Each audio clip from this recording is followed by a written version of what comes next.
ഹരി ഓം.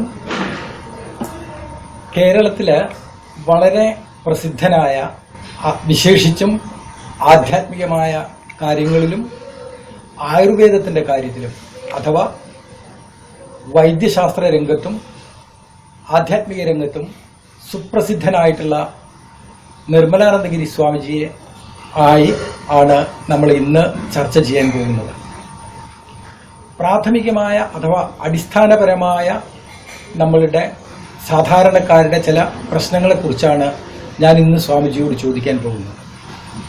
ഒരു പക്ഷേ ഇത്രത്തോളം വിവിധ ശാഖകളിൽ അഗാധമായ പാണ്ഡിത്യം നേടിയിട്ടുള്ള ഒരു സന്യാസി കേരളത്തിൽ ഉണ്ടോ എന്നതെനിക്ക് സംശയമില്ല. ഭാരതത്തിൽ എത്ര പേര് ഇതുപോലൊരു സന്യാസി ഉണ്ടെന്നുള്ളത് ഞാൻ സംശയിക്കുന്നു. അത്രയും വലിയൊരു മഹാത്മാവ് നമ്മളുടെ ഇടയിൽ ഇന്നും ജീവിച്ചിരിക്കുന്നു എന്നുള്ളത് തീർത്തും അഭിമാനകരമാണ്. എന്നാൽ അതിനെ വേണ്ടതുപോലെ മലയാളി സമൂഹം ഉപയോഗിച്ചിട്ടുണ്ടോ എന്നതിനെക്കുറിച്ച് എനിക്ക് സംശയമുണ്ട്.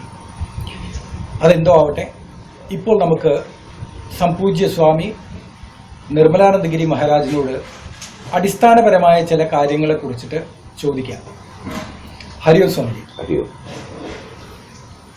സ്വാമിജി, ഇന്ന് പൊതുവെ മനുഷ്യ മനസ്സിൽ ഉള്ളൊരു ചോദ്യമാണ് മത നിർബന്ധത്തിൽ മുങ്ങിയിട്ടുള്ള മനുഷ്യൻ ആധ്യാത്മികതയെയും മതത്തെയും ഡിഫറൻഷിയേറ്റ് ചെയ്യാൻ, വിഭജനപ്പെടുത്താൻ പലപ്പോഴും തോറ്റുപോകും. അങ്ങനെ ഇരിക്കെ എന്താണ് യഥാർത്ഥത്തിലുള്ള ആധ്യാത്മികത എന്നത് ഒന്ന് വ്യക്തമാക്കുന്നത് നന്നായിരിക്കും. ഭാരതീയരെ സംബന്ധിച്ച് വളരെ അടിസ്ഥാനപരമായ ഒരു മൂല്യത്തിൽ നിന്നുകൊണ്ടാണ് ഈ ചോദ്യത്തിന് ഉത്തരം പ്രാചീനർ കണ്ടെത്തിയത്. അവരെ സംബന്ധിച്ചിടത്തോളം ഇതിന് സനാതനധർമ്മം എന്നാണ് പേര് നൽകിയത്. സനാതനം എന്ന് പറയുന്ന ആ പദം കൊണ്ട് തന്നെ അത് എക്കാലത്തും പുതിയതായി, ഒരു കാലത്തും അതിന്റെ പുതുമ നഷ്ടപ്പെടില്ല. രണ്ട്, അത് ശാശ്വതമായൊരു മൂല്യം കണ്ടെത്തുക എന്നുള്ളതായിരുന്നു അവരുടെ ലക്ഷ്യവും. ശാശ്വതമായ മൂല്യം എങ്ങനെയാണ് കണ്ടെത്തുക? ഒന്ന്, ദേശപരിച്ഛിന്നങ്ങളായ ചിന്തകൾ. രണ്ട്, കാലപരിച്ഛിന്നങ്ങളായ ചിന്തകൾ. മൂന്ന്, വ്യക്തിപരിച്ഛിന്നങ്ങളായ ചിന്തകൾ. ഒന്ന്, അനേകം വ്യക്തികൾ. ഓരോ വ്യക്തിയിലും ആശയങ്ങൾ ഉണ്ടാകുക എന്ന് പറയുന്നത് ആ വ്യക്തിയുടെ വാസനയ്ക്കനുസരിച്ചാണ് പറയുന്നത്. അപ്പൊ വാസന നിർമാർജനം ചെയ്ത് സമസ്ത മനുഷ്യർക്കുമായി ഒരു സത്യം കണ്ടെത്തിയാൽ മാത്രമാണ് അത് സനാതനമാകുന്നത്. അപ്പോൾ സനാതനമായ ഒരു മൂല്യം കണ്ടെത്തുക എന്ന് പറയുമ്പോൾ വ്യക്തിക്ക് അതീതമായി, കാലത്തിനതീതമായി, ദേശത്തിനതീതമായി ചിന്തിക്കണം. അങ്ങനെ ചിന്തിച്ചപ്പോഴാണ് പ്രാചീനർ സമസ്ത ജീവജാലങ്ങളെയും ചേർത്തുവെച്ച ഒരു വിരാട് സങ്കല്പം തന്നെ ആദ്യമുണ്ടായി. അതിന് അനന്തപുരുഷ മഹായജ്ഞം എന്നവർ പേരിട്ടു. അനന്തപുരുഷ മഹായജ്ഞം. അപ്പൊ ഇതിന്റെ തുടക്കം ഒരു യജ്ഞത്തിലാണ്. ആ യജ്ഞത്തിലേക്ക് അർപ്പിക്കുവാനുള്ളവ മനുഷ്യനും ഇതര ജീവജാലങ്ങളും മുഴുവനുമാണ്. ഇതിന്റെ മൗലിക അടിത്തറയിൽ തന്നെയാണ് സെമറ്റിക് മതങ്ങൾ പോലും രൂപാന്തരപ്പെട്ടിരിക്കുന്നത്. പൂർണ്ണമായ ഒരു യജ്ഞസങ്കല്പം ഇവിടെയെല്ലാം ഉണ്ട്. സെമിറ്റിക് മതങ്ങളിൽ പോലും ഉണ്ട്. ഈ അനന്തപുരുഷ മഹായജ്ഞത്തിന്റെ വേരുകളുണ്ട്. അതുകൊണ്ടാണ് ഇത് സനാതനമെന്ന് പറയാൻ കാരണം. അവരിതെങ്ങനെയാണ് കണ്ടെത്തിയത്, എങ്ങനെയാണ് അവർ ചിന്തിച്ചത്? ലോകമെമ്പാടുമുള്ള മനുഷ്യൻ ഒരു കാലഘട്ടത്തിൽ ഒരുപോലെ എങ്ങനെ ചിന്തിക്കും? സെമറ്റിക് മതങ്ങൾ രൂപപ്പെടുക എന്ന് പറയുന്നത് യൂത സംസ്കൃതിയിൽ നിന്ന് ക്രിസ്തുമതം രൂപാന്തരപ്പെടുന്നതും ഇസ്ലാം മതം രൂപാന്തരപ്പെടുന്നതും അബ്രാഹാമിന്റെ ബലിയോടുകൂടിയാണ്. ബലിയാണ് അതിന്റെ ഫണ്ടമെന്റൽ ആയിട്ടുള്ളത്. ബലിയെ ഹിംസാത്മകമായി ചിന്തിച്ചത് ആധുനിക കാലത്താണ്. ബലി ഒരിക്കലും ഹിംസാത്മകമല്ല. ബലി സമർപ്പണമാണ്. സമർപ്പിക്കുന്നത് എന്തിലേക്കാണ്? ഈ അനന്തപുരുഷനിലേക്കാണ്. അനന്ത മഹാപുരുഷന്റെ കണ്ണുകൾ, അനന്ത മഹാപുരുഷന്റെ കൈകൾ, അനന്ത മഹാപുരുഷന്റെ കാലുകൾ, അനന്ത മഹാപുരുഷന്റെ മൂക്ക്, ഇവയെല്ലാം അനന്തങ്ങളാണ്. അതുകൊണ്ടാണ് അതിന് അനന്ത മഹാപുരുഷൻ എന്ന് പറയുന്നത്. ലക്ഷോപലക്ഷം കണ്ണുകളുള്ള എന്ന് പറഞ്ഞാൽ ലോകത്തെ എന്തുമാത്രം ജീവജാലങ്ങൾ ഉണ്ടോ അവയ്ക്കെല്ലാം എത്ര കണ്ണുണ്ടോ ആ കണ്ണ് മുഴുവനും കൂടെ ചേരുന്നതാണ് അനന്തപുരുഷ മഹായജ്ഞത്തിലെ അനന്തപുരുഷന്റെ കണ്ണുകൾ. അതുകൊണ്ട് ഏതു മനുഷ്യനും സനാതനമായ ജീവിതം സ്വീകരിക്കുന്നുവെങ്കിൽ അവന്റെ സമസൃഷ്ടങ്ങളായിരിക്കുന്ന സമസ്ത ജീവജാലങ്ങളെയും ചേർത്ത് വെച്ച് ചിന്തിക്കണം. വെറും മനുഷ്യനെ മാത്രമല്ല. അല്ല, അവിടെയാണ് അഹിംസയുടെയും ബ്രഹ്മചര്യത്തിന്റെയും അപരിഗ്രഹത്തിന്റെയും സത്യത്തിന്റെയും അസ്തയത്തിന്റെയും ഒക്കെ ആവശ്യങ്ങൾ ആധ്യാത്മികതയിൽ അനിവാര്യമായി വരുന്നത്. നീ തന്നെയാണ് നിന്റെ പ്രകൃതിയെന്ന്, നീ തന്നെയാണ് നിന്റെ ചുറ്റുപാടുകളെന്ന്, നീ തന്നെയാണ് നിന്റെ കാലമെന്ന്, നീ തന്നെയാണ് നിന്റെ ദേശമെന്ന്, നീ തന്നെയാണ് ആ മഹാസത്യമെന്ന് ബോധ്യപ്പെടുത്തുന്നിടത്താണ് സനാതനധർമ്മം ഇരിക്കുന്നത്. സനാതനധർമ്മത്തെ ഇത്ര ആഴത്തിൽ ഇത്ര സ്പഷ്ടമായി നിർവചിച്ചുകൊണ്ടാണ് അവർ തുടങ്ങുന്നത്. ഇത് ജീവിതത്തിലുടനീളം സ്വീകരിക്കാൻ അന്ന് രാജാക്കന്മാരെ പ്രേരിപ്പിക്കുവാനോ രാജനിയമങ്ങൾ ഉണ്ടാക്കുവാനോ കഴിയും. അതിന്റെ ഫലമായാണ് അനന്തപുരുഷനെ രാജാവാക്കിക്കൊണ്ടാണ് രാജാക്കന്മാർ ഭരണം തുടങ്ങിയത്. ഭാരതത്തിലുടനീളം സ്വകാര്യ സ്വത്തുണ്ടായിരുന്നില്ല. എല്ലാം അനന്തപുരുഷന്റേതാണ്. രാജാവ് അനന്തപുരുഷന്റെ പ്രതിനിധി മാത്രമാണ്. അത് നമ്മൾ കേട്ടിട്ടുള്ള ഇവിടെ ശ്രീപത്മനാഭസ്വാമി ക്ഷേത്രം അല്ലല്ല, ലോകം മുഴുവൻ, ഇന്ത്യ മുഴുവൻ, ഇന്ത്യയിലെ മുഴുവൻ സംസ്ഥാനങ്ങളിലും, ഇന്ത്യയിലെ മുഴുവൻ സംസ്ഥാനങ്ങളിലും, ഇന്ത്യയിലെ മുഴുവൻ നാട്ടുരാജ്യങ്ങളിലും, ഇന്ത്യയിലെ മുഴുവൻ വീടുകളിലും വരെ ഇതിന്റെ വേരുകൾ ഇറങ്ങിച്ചെന്നിരുന്നു. 1498 വാസ്കോഡി ഗാമ കപ്പലിറങ്ങി പോർച്ചുഗീസുകാരും ഡച്ചുകാരും ഇംഗ്ലീഷുകാരും ഇന്ത്യയിലേക്ക് വരുന്നതിന് മുമ്പ് ഉള്ള ഇന്ത്യൻ സാഹചര്യങ്ങൾ എടുത്തു കഴിഞ്ഞാൽ നിങ്ങളുടെ വീട്ടിലൊരു അനന്ത പുരുഷനെ പടിഞ്ഞാറ്റയിൽ സൃഷ്ടിച്ചിട്ടുണ്ട്. അനന്തപുരുഷ സങ്കല്പം ഉണ്ടായിരുന്നാവോ? അനന്തപുരുഷ മഹായജ്ഞം വീടുകളിൽ കൃത്യമായി ഉപാസനയായി കൊണ്ടുപോയി. അതിന്റെ പേര് തന്നെ അനന്തപുരുഷ മഹായജ്ഞം. അതിനൊരു വ്രതം തന്നെ ഉണ്ടായിരുന്നു, അനന്തപുരുഷ മഹാവ്രതം. വർഷത്തിൽ ഒരു പ്രാവശ്യം അത് സ്വീകരിച്ചിരുന്നു. അതിന്റെ ഭാഗമായിട്ടാണ് ബ്രാഹ്മണ്യത്തിലും ക്ഷാത്രത്തിലും വൈശ്യത്തിലും ഉപനയനം നടത്തിയിരുന്നത്. അനന്തപുരുഷ മഹായജ്ഞത്തോട് ബന്ധപ്പെട്ട് നടത്തിയ വിശ്വജിത്ത് യാഗത്തിലാണ് ഉപനയനം നടക്കുന്നത്. പുത്രനെ ബലി കൊടുക്കുകയാണ് ചെയ്യുന്നത്. മഹാബലിയാണ്. അതായത് പുത്രനെ കൊണ്ടുവന്ന് പുത്രനോട് പറയുന്നത് തന്നെ മൃത്യുരാചാര്യ സ്തവ എന്നാണ് ഉപനയനം. ഉപന്യം നടക്കുമ്പോ പിതാവ് പുത്രന് ഉപനയനം നടത്തുന്ന സമയത്ത് മന്ത്രമുണ്ട്. ആ മന്ത്രം നോക്കുക, മൃത്യുരാചാര്യ സ്തവ, ഞാൻ നിന്നെ മൃത്യുവിന് കൊടുക്കാൻ പോവുക. കാരണം മൃത്യുവാണ് സത്യം. ഈ ബലിയെ നീ ഉൾക്കൊണ്ടുകൊണ്ട് വേണം നീ ജീവിക്കാൻ. മൃത്യുവിന്റെ മുഖത്തേക്ക് പോകുന്നതിന് വേണ്ടി 3 രാത്രികളിൽ ഉറങ്ങാതിരിക്കണം. 3 പകലുകൾ പകല് മാത്രമേ ഭക്ഷണമുള്ളൂ. പഴയ കാലത്ത് പകല് മാത്രമേ ഭക്ഷണമുള്ളൂ. ഇന്ത്യയിൽ സന്ധ്യ കഴിഞ്ഞാൽ, സൂര്യാസ്തമയം കഴിഞ്ഞാൽ ഭക്ഷണം കഴിക്കാറില്ല. ദഹന സംബന്ധമായ പ്രശ്നങ്ങൾ ഉണ്ടാക്കുമെന്ന് തന്നെ വിശ്വസിച്ചിരുന്നു. കാരണം സൂര്യനും പിത്തവുമായി വളരെ ബന്ധമുള്ളതുകൊണ്ട് സൂര്യന്റെ സാന്നിധ്യം ദഹനത്തിൽ വളരെ പ്രാധാന്യം നൽകുന്നുവെന്ന് വിശ്വസിച്ചിരുന്നു. അതുകൊണ്ട് സാധാരണ സൂര്യോദയം കഴിഞ്ഞ് ഒരു 8-9 മണി കഴിയുമ്പോഴാണ് പിത്തം വർദ്ധിക്കാൻ തുടങ്ങുന്നത്. അപ്പോഴാണ് ദഹനരസങ്ങൾ ഉണ്ടാകുന്നത്. ഇതിന്റെ അടിസ്ഥാനത്തിൽ പകല് മാത്രമാണ് കഴിച്ചിരുന്നത്. അത് വളരെ വിപുലമായ വിഷയമാണ്. നമ്മൾ അതിൽ കൂടെ തന്നെ പോയാൽ പോലും ഒരുപാട് ദൂരം സഞ്ചരിക്കാനുണ്ട്. നമ്മളുടെ പ്രധാന വിഷയത്തിലേക്ക് വരേണ്ടതുകൊണ്ട് നമുക്കതിൽ നിന്നുകൊണ്ട് ചിന്തിക്കാം. ഉപനയനം നടത്തുമ്പോൾ സത്യത്തിൽ മൃത്യുവിന് കൊടുക്കുകയാണ് ചെയ്യുന്നത്. ഇവൻ മൃത്യുവിലേക്ക് പോകാൻ വേണ്ടിയാണ് 3 പകലുകളും 3 രാത്രികളും ഈ ഉപവാസം അനുഷ്ഠിക്കുന്നത്. ഉറക്കമില്ലാതെ, ഉറക്കം പോയി കഴിയുമ്പോൾ മനസ്സ് പതുക്കെ ആദ്യം സൂക്ഷ്മമായി മനസ്സകത്തേക്ക് വലിയാൻ തുടങ്ങും. സ്വാമിജി പറയുന്നത് ഓരോ ഉപനയനത്തിലും ഇത് അനുഷ്ഠിക്കുന്നുണ്ടെന്നാണ്. പക്ഷെ ഇപ്പമില്ല. ഇപ്പം താക്കോലിടാനുള്ള ഒരു നൂല് കെട്ടുന്നതുമാണ്. അതിന്റെ കാരണം വെച്ചാൽ എല്ലാ ചടങ്ങുകളും ചടങ്ങുകളായി മാറി. അത് കൂടുതൽ പബ്ലിക്കായി, അതിന്റെ രഹസ്യ സ്വഭാവം നഷ്ടപ്പെട്ടു, ആയി. ഇപ്പൊ കാരണം എന്താ വെച്ചാൽ ഞാൻ ബ്രാഹ്മണനാണ് എന്നൊരു പ്രകടന പരതയിലേക്ക് അത് മാറി. മറിച്ച് ഉപനയനത്തില് ഏറ്റവും പ്രധാനപ്പെട്ടത് അച്ഛൻ അന്നുവരെ സമ്പാദിച്ചത് മുഴുവൻ ദാനം ചെയ്യുകയാണ്. അതാണ് മഹാബലി. അത് ഉപനയനത്തോടനുബന്ധിച്ചിട്ട് പണ്ട് കാലത്ത് അച്ഛന്മാര് മുഴുവൻ കൊടുക്കുകയാണ്.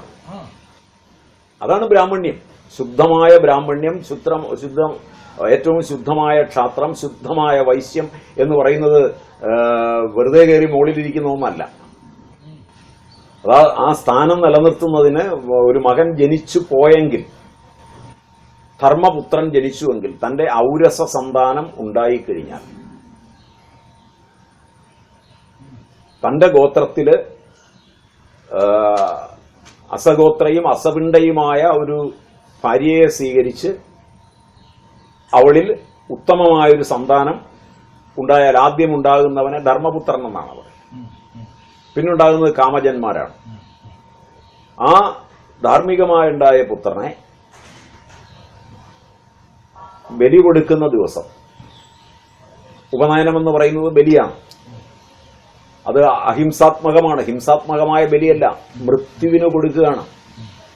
മൃത്യുവിന്റെ അടുക്കലേക്ക് ഇവനെ അയക്കുകയാണ്. ഇവൻ മൃത്യുവിനെ കാണുകയാണ് മുഖാമുഖം. മൃത്യുവിനെ കാണുന്നത് ഉറക്കം കളയുമ്പോൾ മനസ്സ് മൃത്യുവിനെ കാണാൻ തുടങ്ങും. ഓരോ ദിവസവും ഉറങ്ങാതിരിക്കുമ്പോൾ മൃത്യുവിനെ കാണാൻ തുടങ്ങും. 3 ദിവസം അതെ, ഭക്ഷണവും കഴിക്കാതിരിക്കുമ്പോൾ അവന്റെ വാക്കുകൾ അകത്തേക്ക് വലിയാൻ തുടങ്ങും. അപ്പൊ അവന് മൃത്യുവിന്റെ സുഖം എന്താണെന്ന് മനസ്സിലാവും. ഒരിക്കൽ മൃത്യുവിന്റെ സുഖം മനസ്സിലാക്കി കഴിഞ്ഞാൽ അവൻ വിനയാന്വിതനാവും. ലോകത്ത് ഏറ്റവും അധികം വിനയാന്വിതരായിട്ടുള്ള ആളുകളെ എടുത്താൽ മഹാരോഗങ്ങൾ വന്നവരാണ്. അതുവരെ അവർ ഭീകരപ്രവർത്തകരാകാം, അവര് മറ്റ് തന്റേടികളാകാം. ആ തന്റേടൊക്കെ ചുരുങ്ങും. മനുഷ്യത്വം അന്നേരം വരും. അന്നേരമാണ് അറിയുന്നത് മൃത്യു തനിക്കുണ്ടെന്ന്. ഇപ്പോൾ നമ്മൾ ഓടുന്ന ഏത് ചെറുപ്പക്കാരനെ എടുത്താലും ഏതൊരുത്തനെ എടുത്താലും തനിക്ക് മൃത്യു ഉണ്ടെന്ന് അവൻ അറിയില്ല. അപ്പോൾ ഒരു കുട്ടിയെ അവന്റെ ശൈശവദശയിൽ തന്നെ 6 or 7 വയസ്സിൽ തന്നെ മൃത്യുവിന്റെ മുഖം കാണിച്ചു കൊടുത്ത് ഉപനയനം കഴിഞ്ഞാണ് വേദം പഠിക്കുന്നത്. അപ്പൊ ആ ഉപനയന സന്ദർഭത്തിൽ പിതാവ് സമസ്തവും ദാനം ചെയ്യുകയാണ്. അതിനാ യാഗത്തിനാണ് വിശ്വജിത്ത് യാഗമെന്ന് പേരിട്ടിരിക്കുന്നത്. അങ്ങനെ സമസ്തവും ദാനം ചെയ്ത് കഴിയുമ്പോൾ അതിലൊരെണ്ണമാണ് നിങ്ങൾ നചികേതസിന്റെ ചോദിച്ചത്, എന്നെ ആർക്കാണ് കൊടുക്കുക. അത് ലാസ്റ്റ് ചോദ്യം ചോദിച്ചാലും ഇല്ലെങ്കിലും നിന്നെ മൃത്യുവിന് കൊടുക്കാൻ പോവാണ്. മൃത്യുവാണ് നിന്റെ ആചാര്യൻ. അവൻ മൃത്യുവിന്റെ അടുക്കലേക്ക് ഇവൻ പോവുകയാണ്. ഇവൻ പോയി തിരിച്ചു വരികയാണ്. തിരിച്ചു വരുമ്പോഴാണ് ഇവനോട് പറയുന്നത്, നീ ലോകസംഗ്രഹാർത്ഥം ഞാൻ ചെയ്തതുപോലെ ഈ പത്നിയെ സ്വീകരിച്ച് ഗൃഹസ്ഥനായി ജീവിക്കുക. ബ്രഹ്മചാരിയായി നിനക്കിപ്പോ ഉപനയനം തന്നു കഴിഞ്ഞു. ബ്രഹ്മചാരിയായിട്ട് നീ പഠിക്കേണ്ടതെല്ലാം പഠിച്ചിട്ട് വേണം ഈ പത്നിയെ സ്വീകരിക്കാൻ. കാരണം എന്തുകൊണ്ടാണെന്ന് വെച്ചാൽ അവന്റെ സ്വപ്നത്തില് പൂർണ്ണമായും ഈ ഒരാൾ മാത്രമേ ഈ പത്നിയായി വരാവൂ. അതുപോലെ തന്നെ അവളിൽ ഈ ഒരാൾ മാത്രമേ പതിയായി വരാവൂ. കാരണം അവളുടെ വാസന അനുസരിച്ച് അനേകം പതികളും അനേകം സങ്കല്പങ്ങളും ഉണ്ടായാൽ ശാന്തി ഉണ്ടാവില്ല. ശാന്തി എന്ന് പറയുന്നത് മനസ്സിന്റെയാണ്. അത് എത്രത്തോളം ഏകാഗ്രമാകുന്നു അത് ശാന്തിക്ക് വഴിതെളിക്കുന്നു. എത്ര കണ്ട് വൃത്തി നശിക്കുന്നു അത് പൂർണ്ണ ശാന്തിക്ക്, ഒരുതരം സമാധിക്ക് കാരണമായിരിക്കും. അപ്പോൾ അവിടെ രണ്ടാണ്: ഒന്ന് ഏകാഗ്രമാവുക, 2 വൃത്തിശൂന്യമാവുക. വൃത്തിശൂന്യമാകുന്നതാണ് പൂർണ്ണമായ വളർച്ച. അതത്ര എളുപ്പമല്ല. കാരണം വൃത്തികളോടുകൂടി ജനിച്ചതാണ്. ആ വൃത്തികൾ ഏറ്റവും സുസമ്പന്നമായി പോകണം. അതിന് ഈ അനന്തപുരുഷ മഹായജ്ഞം തുടർന്ന് ചെയ്യണം. അനന്തപുരുഷ മഹായജ്ഞത്തിൽ അനന്തപുരുഷന്റെ ശരീരം, വിരാട് രൂപം, അതിലെ മുഖമാണ് ബ്രാഹ്മണൻ. സനാതനധർമ്മം രൂപപ്പെടുത്തിയിരിക്കുന്നത് അനന്തപുരുഷനെ വിഭജിച്ചുകൊണ്ടാണ്. അതിന്റെ ഭുജങ്ങളാണ് ക്ഷാത്രം, ക്ഷത്രിയൻ. അതിന്റെ ഊരു, വയറ്, ഉദരം. അതിന്റെ കൃത്യമായ അർത്ഥം ഉദരമെന്നാണ്. പക്ഷെ ആളുകൾ എടുക്കുന്ന അർത്ഥം അരക്കെട്ടെന്നുള്ള അർത്ഥമാണ് എടുക്കുന്നത്. അരക്കെട്ടല്ല, ഉദരമാണ്. കാരണം വൈശ്യനാണ് ഉദര ഉപാസന നടത്തുന്നത്. ഈ ലോകത്തിലെ മുഴുവൻ ആളുകളുടെയും ഉദരത്തെ നിലനിർത്തുന്നത് വൈശ്യനാണ്. അതുകൊണ്ട് ഉദരമെന്ന് തന്നെയാണ് അർത്ഥം എടുക്കേണ്ടത്. മാത്രമല്ല, ഉദര ഉപാസനയ്ക്ക് വലിയ പ്രാധാന്യം കൊടുത്തിട്ടുണ്ട്. ഉദര ഉപാസനയിൽ ശരിക്കും അനാഹത ചക്രത്തിലുള്ള ഉപാസന കൂടിയാണ്. അപ്പം വൈശ്യനാണ് അത് ചെയ്യുന്നത്. പാദങ്ങൾ ശൂദ്രനാണ്. ഇത് ജന്മവും കർമ്മവും കൊണ്ടാണ് ഉണ്ടാകുന്നത്. കർമ്മം കൊണ്ട് മാത്രമല്ല, ജന്മം കൊണ്ട് മാത്രമല്ല, ഗുണവും കർമ്മവും. ഗുണം ഒരാൾക്കുണ്ടാകുന്നത് അയാൾ പൂർവജന്മ വാസനകളോടുകൂടി ജനിക്കുമ്പോൾ അയാളിൽ സത്വം, രജസ്, തമസ് എന്ന 3 ഗുണങ്ങളുണ്ടാവും.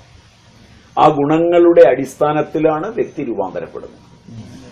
ഇത് ബ്രിട്ടീഷുകാരുടെ മുമ്പ് ഇത് കൃത്യമായി ഓടിയിരുന്നു. ഇത് തമ്മിൽ കലർന്നിരുന്നില്ല. ഇതിന്റെ അകത്ത് ബൗദ്ധികമായി ഏറ്റവും ഉയർന്നിരുന്നത് വേദങ്ങൾ പഠിക്കുന്നത് കൊണ്ടും ചെയ്യുന്ന കർമ്മങ്ങൾ ആധ്യാത്മികങ്ങളായതുകൊണ്ടും ബൗദ്ധിക തലത്തിൽ സൂക്ഷ്മത ബ്രാഹ്മണനുണ്ടായി. ഇന്ത്യയിൽ ഉടനീളം നോക്കിയാൽ ബ്രാഹ്മണ്യം ഉയർന്നു നിൽക്കാനുള്ള കാരണങ്ങളിൽ ഒന്നതാണ്. പക്ഷേ ഇത്രയും ഉയർന്നു നിന്ന ബ്രാഹ്മണ്യത്തെ അതിന്റെ ഉയർച്ചയിൽ ബഹുമാനിച്ചുകൊണ്ട് ബാക്കി ആളുകൾ നിന്നത് അവർ മറ്റ് കർമ്മങ്ങളിലേക്ക് പ്രവേശിക്കാതിരിക്കാനാണ്. ബ്രാഹ്മണൻ ക്ഷാത്രത്തിന്റെ കർമ്മങ്ങളിലേക്കോ വൈശ്യകർമ്മങ്ങളിലേക്കോ ശൂദ്രകർമ്മങ്ങളിലേക്കോ പ്രവേശിക്കാതിരിക്കാൻ നോക്കേണ്ടത് ബ്രാഹ്മണ്യത്തെ നിയന്ത്രിച്ചു നിർത്തുന്നതിനും ബ്രാഹ്മണ്യത്തെ സനാതനമായ മൂല്യങ്ങൾക്ക് ഉപയോഗിക്കുന്നതിനും വേണ്ടി മറ്റുള്ളവർ കാവലാളായി നിൽക്കണം എന്നുള്ളത് കൊണ്ട് തന്നെയാണ്. രാജാക്കന്മാർക്ക് അവരെ ഉപയോഗിച്ച് തെറ്റായ ഒരു മാർഗത്തിൽ കൊണ്ടുപോകേണ്ട ആവശ്യം പൗരാണിക കാലത്തുണ്ടായിരുന്നില്ല. അതുകൊണ്ട് ക്ഷാത്രത്തെയോ വൈശ്യത്തെയോ ശൂദ്രത്തെയോ അതിക്രമിക്കുന്നതിന് ബ്രാഹ്മണ്യം തയ്യാറായില്ല. അതുകൊണ്ട് കൃത്യമായി വേദങ്ങൾ നിലനിർത്തുവാനും അതുകൊണ്ട് കൃത്യമായി വേദപാഠങ്ങൾ നിലനിർത്തുവാനും ബ്രാഹ്മണ്യത്തിന് കഴിഞ്ഞു. പക്ഷെ ബ്രിട്ടീഷുകാരുടെ ആഗമനത്തോടെ ഇതിന്റെ താളം മാറി. ഇതൊക്കെ കാണണമെങ്കിൽ ആ പ്രദേശങ്ങളിൽ നമ്മൾ പോയി സ്റ്റാറ്റിസ്റ്റിക്സ് എടുത്താൽ മതി. ഇന്ന് അവരെ അധസ്ഥിത വർഗമായിട്ടാണ്, പട്ടികവർഗം എന്ന നിലയിലാണ് കാണുന്നത്. അവർക്കിന്ന് വനത്തിൽ കയറി യാതൊന്നും എടുക്കാൻ സ്വാതന്ത്ര്യമില്ല. അവരുടെ സംസ്കാരത്തെ കടന്നാക്രമിക്കുകയാണ് പൂർണ്ണമായും. അപ്പൊ ഇതെല്ലാം വന്നത് ബ്രിട്ടീഷുകാരുടെ കാലത്ത് പോലുമല്ല, സ്വാതന്ത്ര്യാനന്തര ഭാരതത്തിലാണ്. അപ്പൊ നിങ്ങൾ വസ്തുനിഷ്ഠമായി പഠിക്കാൻ തയ്യാറാകുമെങ്കിൽ ബ്രിട്ടൻ ആദ്യമായി ചെയ്ത അനന്തപുരുഷ മഹായജ്ഞത്തിലെ അനന്തപുരുഷന്റെ ശിരസ് മുറിച്ചുകൊണ്ട് ബ്രാഹ്മണ്യത്തെ എല്ലാ മേഖലയിലേക്കും ഭൗതികമായ ആർത്തി ഉള്ളവരാക്കി തീർത്തു. ഭൗതികമായ ആർത്തി മാത്രമല്ല, അവർക്ക് വ്യവസ്ഥാപിതമായ ജീവിതമില്ലാതാക്കി. എന്തിന് കൃത്യമായി ശൗചാദികൾ നടത്തുന്ന ബ്രാഹ്മണൻ പോലും കുറഞ്ഞു. അത് തൊഴിലിലേക്ക് ബ്രാഹ്മണ്യം പോയി കഴിഞ്ഞപ്പോൾ തൊഴിലില്ലാത്ത ബ്രാഹ്മണനും തൊഴിൽ ചെയ്യുന്ന ബ്രാഹ്മണനെ അനുകരിക്കാൻ തുടങ്ങി. ആംഗലേയ ഭാഷയിൽ ബ്രാഹ്മണ്യത്തിന് അതിയായ മതിപ്പുണ്ടായി. ആംഗലേയ സമ്പ്രദായങ്ങളോട് അതിയായ ഔത്സുക്യം തോന്നി. ഇന്ത്യൻ ബ്രാഹ്മണ്യം എവിടെ നിങ്ങൾ എടുത്താലും ചുണ്ടിലൊരു സിഗരറ്റും നാവില് ആംഗലേയ ഭാഷയും ഇല്ലാത്തവനെ കണ്ടുകിട്ടാൻ പ്രയാസമായി തീർന്നു.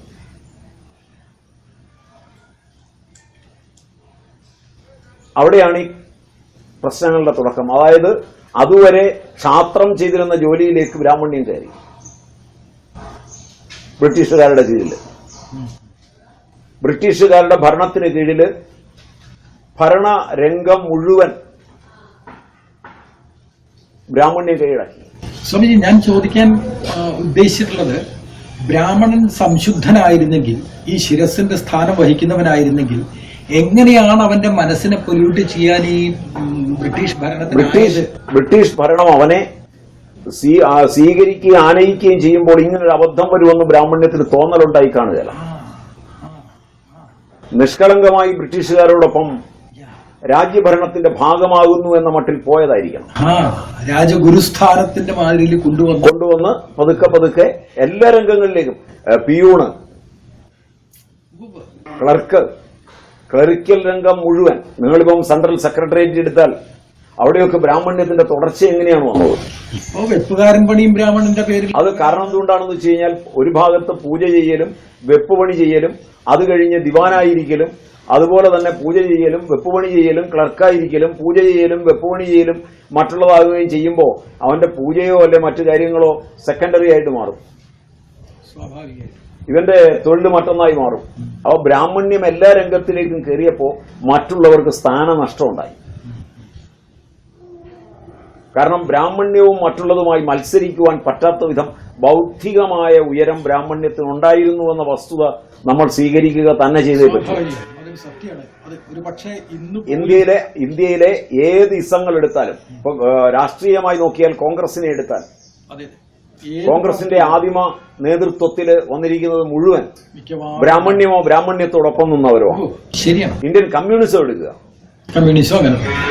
അതേ തരത്തിൽ തന്നെയാണ്. ഇനി ഇതര പാർട്ടികളെ മുഴുവൻ എടുക്കുക, ഇപ്പം ആധുനികമായി വന്നിരിക്കുന്ന BJPയെയോ അല്ലെങ്കിൽ മറ്റുള്ളതിനെയോ എടുക്കുക, അവിടെയെല്ലാം ബൗദ്ധിക തലത്തിൽ അതിന്റെ ഉയരങ്ങളിലേക്ക് ഏറ്റവും അധികം വന്നത് ബ്രാഹ്മണ്യമാണ്.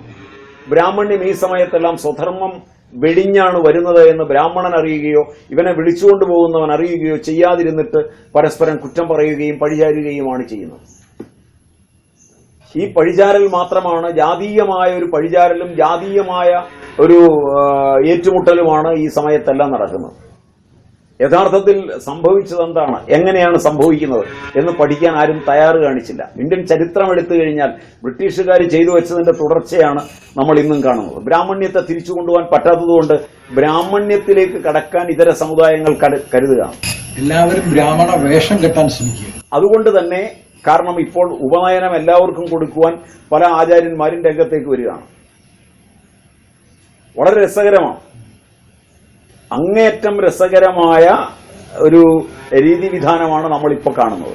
ഉപനയനം എന്നുള്ളത് മറ്റ് രണ്ട് വർണ്ണങ്ങൾക്കുണ്ട്. കാരണം പുതുതായി ഉപനയനം ഇല്ലാതിരുന്ന ഭ്രാത്യന്മാർ, ഉപനയനമേ തീരെ ഇല്ലാതിരുന്ന മറ്റ് സമുദായങ്ങൾ, ഇവരെയൊക്കെ വിളിച്ചു കൂട്ടി പൊതുവായി ഉപനയനം കൊടുക്കുക, വേദം പഠിപ്പിക്കുക, അതൊക്കെ പഠിക്കാൻ ഇവർ ആഗ്രഹം പ്രകടിപ്പിക്കുക. പക്ഷെ ഇവരൊക്കെ പഠിക്കുമ്പോഴും ബ്രാഹ്മണൻ ഇത് സൂക്ഷിച്ചതുപോലെ സ്വന്തമെന്ന് സൂക്ഷിക്കാൻ, സ്വന്തമെന്ന നിലയിൽ അനുഷ്ഠാനം നിത്യമായി കൊണ്ടുപോകാൻ എത്ര കഴിയുന്നു എന്നുള്ളത് പരിശോധിക്കാതിരിക്കുക. അതൊരു സാധനയായി എടുക്കാൻ തയ്യാറാവുന്നില്ല. അത് വളരെ കുറച്ചുപേരുണ്ടാവും. അപ്പൊ ബ്രാഹ്മണ്യത്തിൽ നിന്ന് വിട്ട് ഇതര സമുദായങ്ങൾ ഈ രംഗത്തേക്ക് വന്നത് തന്നെ കാരണം എന്താ വെച്ച് കഴിഞ്ഞാൽ, ബ്രാഹ്മണ്യം മറ്റുള്ളവരുടെ മുഴുവൻ കൈയടക്കി കഴിഞ്ഞു. അപ്പൊ സമാന്തര ബ്രാഹ്മണ്യം ഉണ്ടായി വരുന്നുണ്ട്. കേരളത്തിലുടനീളം ലക്ഷോപലക്ഷം സമാന്തര ബ്രാഹ്മണർ എന്ന് പറഞ്ഞാൽ, ഏതെങ്കിലും ഒരു നമ്പൂതിരി, ഏതെങ്കിലും ഒരു അയ്യര്, തനിക്കറിയാവുന്ന വേദഭാഗം,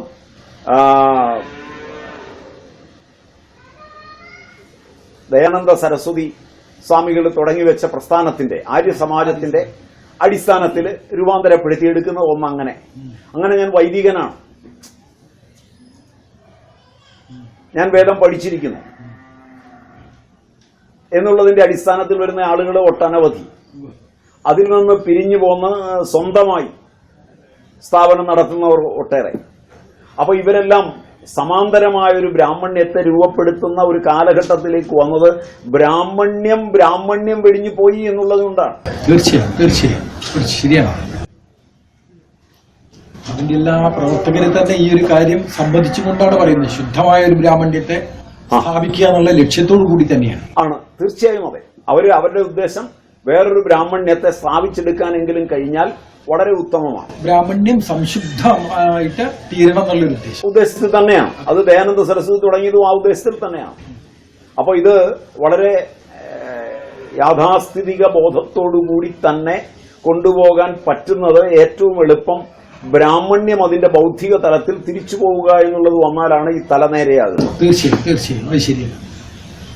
തല നേരെ അപ്പൊ ഈ തല നേരെ നിൽക്കാതെ വന്നപ്പോൾ തലയുടെ സ്ഥാനത്തിരുന്നതെല്ലാം കൈയിലേക്ക് മാറി. തല കൈയായാൽ എന്താവും, തല കാലായാൽ എന്താവും? അപ്പൊ ശൂദ്രന്റെ പണിയും വൈശ്യന്റെ പണിയും ക്ഷത്രിയന്റെ പണിയും ബ്രാഹ്മണൻ ചെയ്യാൻ തുടങ്ങി. അവരവിടുന്ന് ഓടിക്കപ്പെട്ടു. ഇത് ബ്രിട്ടീഷുകാരുടെ കാലത്ത് നടന്നതാണെങ്കിൽ ഇന്ന് നടക്കുന്നതും അത് തന്നെയാണ്.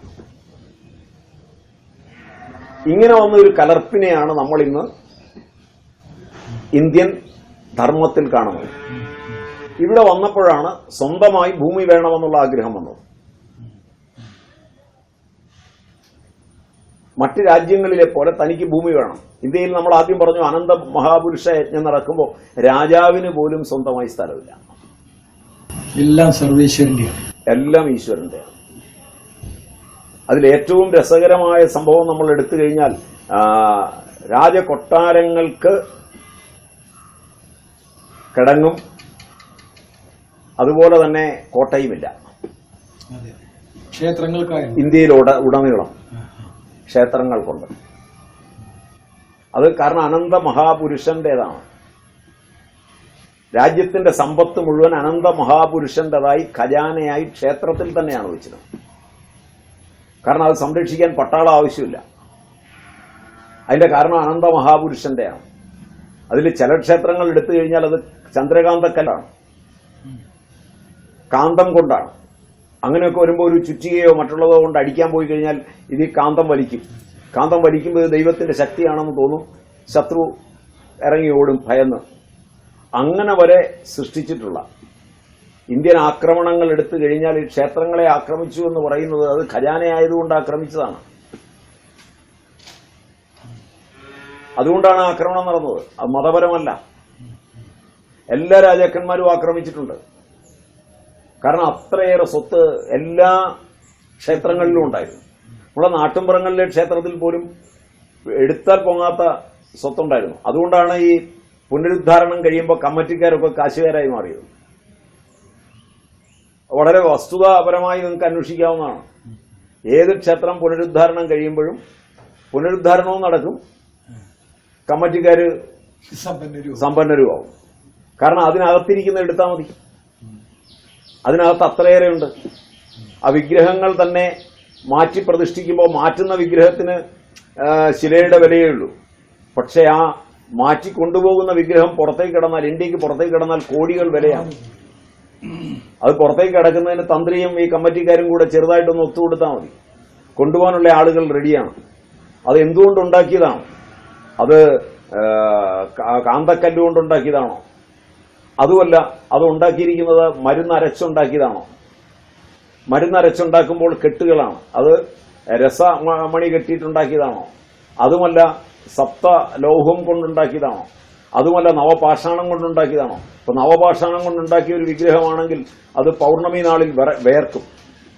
പൗർണമി നാളിൽ വേർക്കുമ്പോൾ അതിന് ഏറ്റവും ഇതുണ്ടാവും.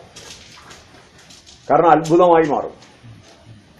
പൗർണമിക്ക് വേർക്കുന്ന വിഗ്രഹത്തിൽ നമ്മൾ അർപ്പിക്കുന്നതായ പഞ്ചാമൃതമോ അതുമല്ലെങ്കിൽ അതുപോലുള്ളതായ ക്ഷീര അഭിഷേകമോ നടത്തുമ്പോൾ അത് ഔഷധമൂല്യമുള്ളതായി തീരുകയാണ്. അത് പ്രസാദമായി കഴിക്കുമ്പോൾ ക്യാൻസർ ഉൾപ്പെടെയുള്ള രോഗങ്ങളാണ് മാറുന്നത്. അപ്പോൾ ഇത്തരത്തിൽ ആ വിഗ്രഹങ്ങളെ സൃഷ്ടിക്കുവാൻ അവർക്ക് കഴിഞ്ഞിരുന്നു. ഇതെല്ലാം അനന്തപുരുഷ മഹായജ്ഞത്തിന്റെ ഭാഗമായി ക്ഷേത്രം, ക്ഷേത്രാരാധന, ആ ക്ഷേത്രത്തിൻ്റെതായി സ്വത്ത്. അതുകൊണ്ടാണ് ഇന്ത്യയിൽ എവിടെ നിങ്ങൾ പോയാലും, ഇപ്പൊ ഞാനിരിക്കുന്ന സ്ഥലവും നിങ്ങളിരിക്കുന്ന സ്ഥലവും ഒക്കെ അന്വേഷിച്ചു കഴിഞ്ഞാൽ അതെല്ലാം ഭണ്ഡാരം വകപ്പാട്ടമാണ്. ഭണ്ഡാരം എന്ന് പറഞ്ഞാൽ ക്ഷേത്രം. ക്ഷേത്രം വക പാട്ടത്തിന് തന്നിരിക്കുന്നതാണ്. നിങ്ങൾക്ക് സ്വന്തമായി ഭൂമിയില്ല. ക്ഷേത്രത്തിലെ ഡേറ്റിയോ അത് മൈനറാണ്, പെർപ്പച്വൽ മൈനറാണ് ഇന്ത്യൻ അനന്തപുരുഷന്മാർ. അത് ഇന്ത്യൻ സിവിൽ നിയമപ്രകാരം അതെ, സിവിൽ കോർട്ടിൽ പോയാലും, കാരണം ക്ഷേത്രത്തിന്റെ സ്വത്ത് നിങ്ങൾ എടുത്താൽ അത് തിരിച്ചു വാങ്ങിക്കാൻ നിയമമുണ്ട്. പിന്നെ ഗവൺമെന്റ് അത് ചെയ്യാതിരിക്കും. അതിന്റെ കാരണം എന്തുകൊണ്ടാണെന്ന് വെച്ചാൽ ജനങ്ങൾക്ക് ഉപദ്രവം വരരുത്, അതുകൊണ്ടാണ് ചെയ്യാതിരിക്കുന്നത്. അല്ലെങ്കിൽ യഥാർത്ഥത്തിൽ ഇന്ത്യയിൽ സ്വകാര്യ സ്വത്തില്ല. ഒരു സോഷ്യലിസം പൂർണ്ണമായി നടപ്പാക്കിയിരുന്നത് വ്യവസ്ഥാപിതമായ വർണ്ണവ്യവസ്ഥയും വ്യവസ്ഥാപിതമായ തൊഴിൽപരമായ വിഭജനം. അതിൽ തൊഴിൽപരമായ വിഭജനം കൊണ്ട് മാന്യതയ്ക്ക് കുറവില്ല. അവിടെയാണ് ആധ്യാത്മികമായ അംഗീകാരം നടക്കുന്നത്. എപ്പോഴെങ്കിലും തൊഴിൽപരമായ വിഭജനം അംഗീകാരത്തിന് വിരുദ്ധമായി തീരുകയോ അതിന് ആധ്യാത്മികതയെ അതിക്രമിക്കുകയോ ചെയ്താൽ ആ സമയത്തെല്ലാം അവയെ തിരുത്താനുള്ള പുരുഷന്മാർ രംഗപ്രവേശം ചെയ്തിട്ടുണ്ട് ഇന്ത്യയിൽ. കാരണം എപ്പോഴാണോ ബ്രാഹ്മണ്യം മറ്റുള്ളവരിൽ അസ്പൃശ്യത രൂപാന്തരപ്പെടുത്തിയത് ആ സമയത്താണ് ശങ്കരന്റെ ജനനം. ശങ്കരൻ എന്ന് കേരളീയ മനസ്സിൽ ഏറ്റവും കറുത്ത പാടായിട്ടാണ് കിടക്കുന്നത്. കേരളീയനായ ശങ്കരനെ അംഗീകരിക്കുവാൻ, കാരണം ശങ്കരന്റെ സാമൂഹികതയെ അംഗീകരിക്കുവാൻ എല്ലാ പ്രസ്ഥാനങ്ങൾക്കും ഇന്ന് ബുദ്ധിമുട്ടുണ്ട്. മറിച്ച് അതിനുശേഷം വന്നിട്ടുള്ള നവോത്ഥാന നായകന്മാരെ മുഴുവൻ അംഗീകരിക്കുവാൻ ബുദ്ധിമുട്ട് വന്നിട്ടില്ല. നവോത്ഥാന നായകന്മാർ സ്വീകരിച്ച തത്വശാസ്ത്രം ശങ്കരന്റേതാണ്. നാരായണ ഗുരുദേവനായാലും ചട്ടമ്പി സ്വാമികളായാലും അയ്യങ്കാളിയായാലും അവരൊക്കെ സ്വീകരിച്ച തത്വശാസ്ത്രം താത്വികമായി ശങ്കരന്റേതാണ്. പക്ഷെ ശങ്കരനെ അംഗീകരിക്കുവാൻ ഇന്ത്യൻ സാമൂഹികതയ്ക്കോ ഇന്ത്യൻ രാഷ്ട്രീയത്തിനോ ഇന്ത്യൻ സാംസ്കാരികതയ്ക്കോ പൂർണ്ണമായി കഴിഞ്ഞില്ല.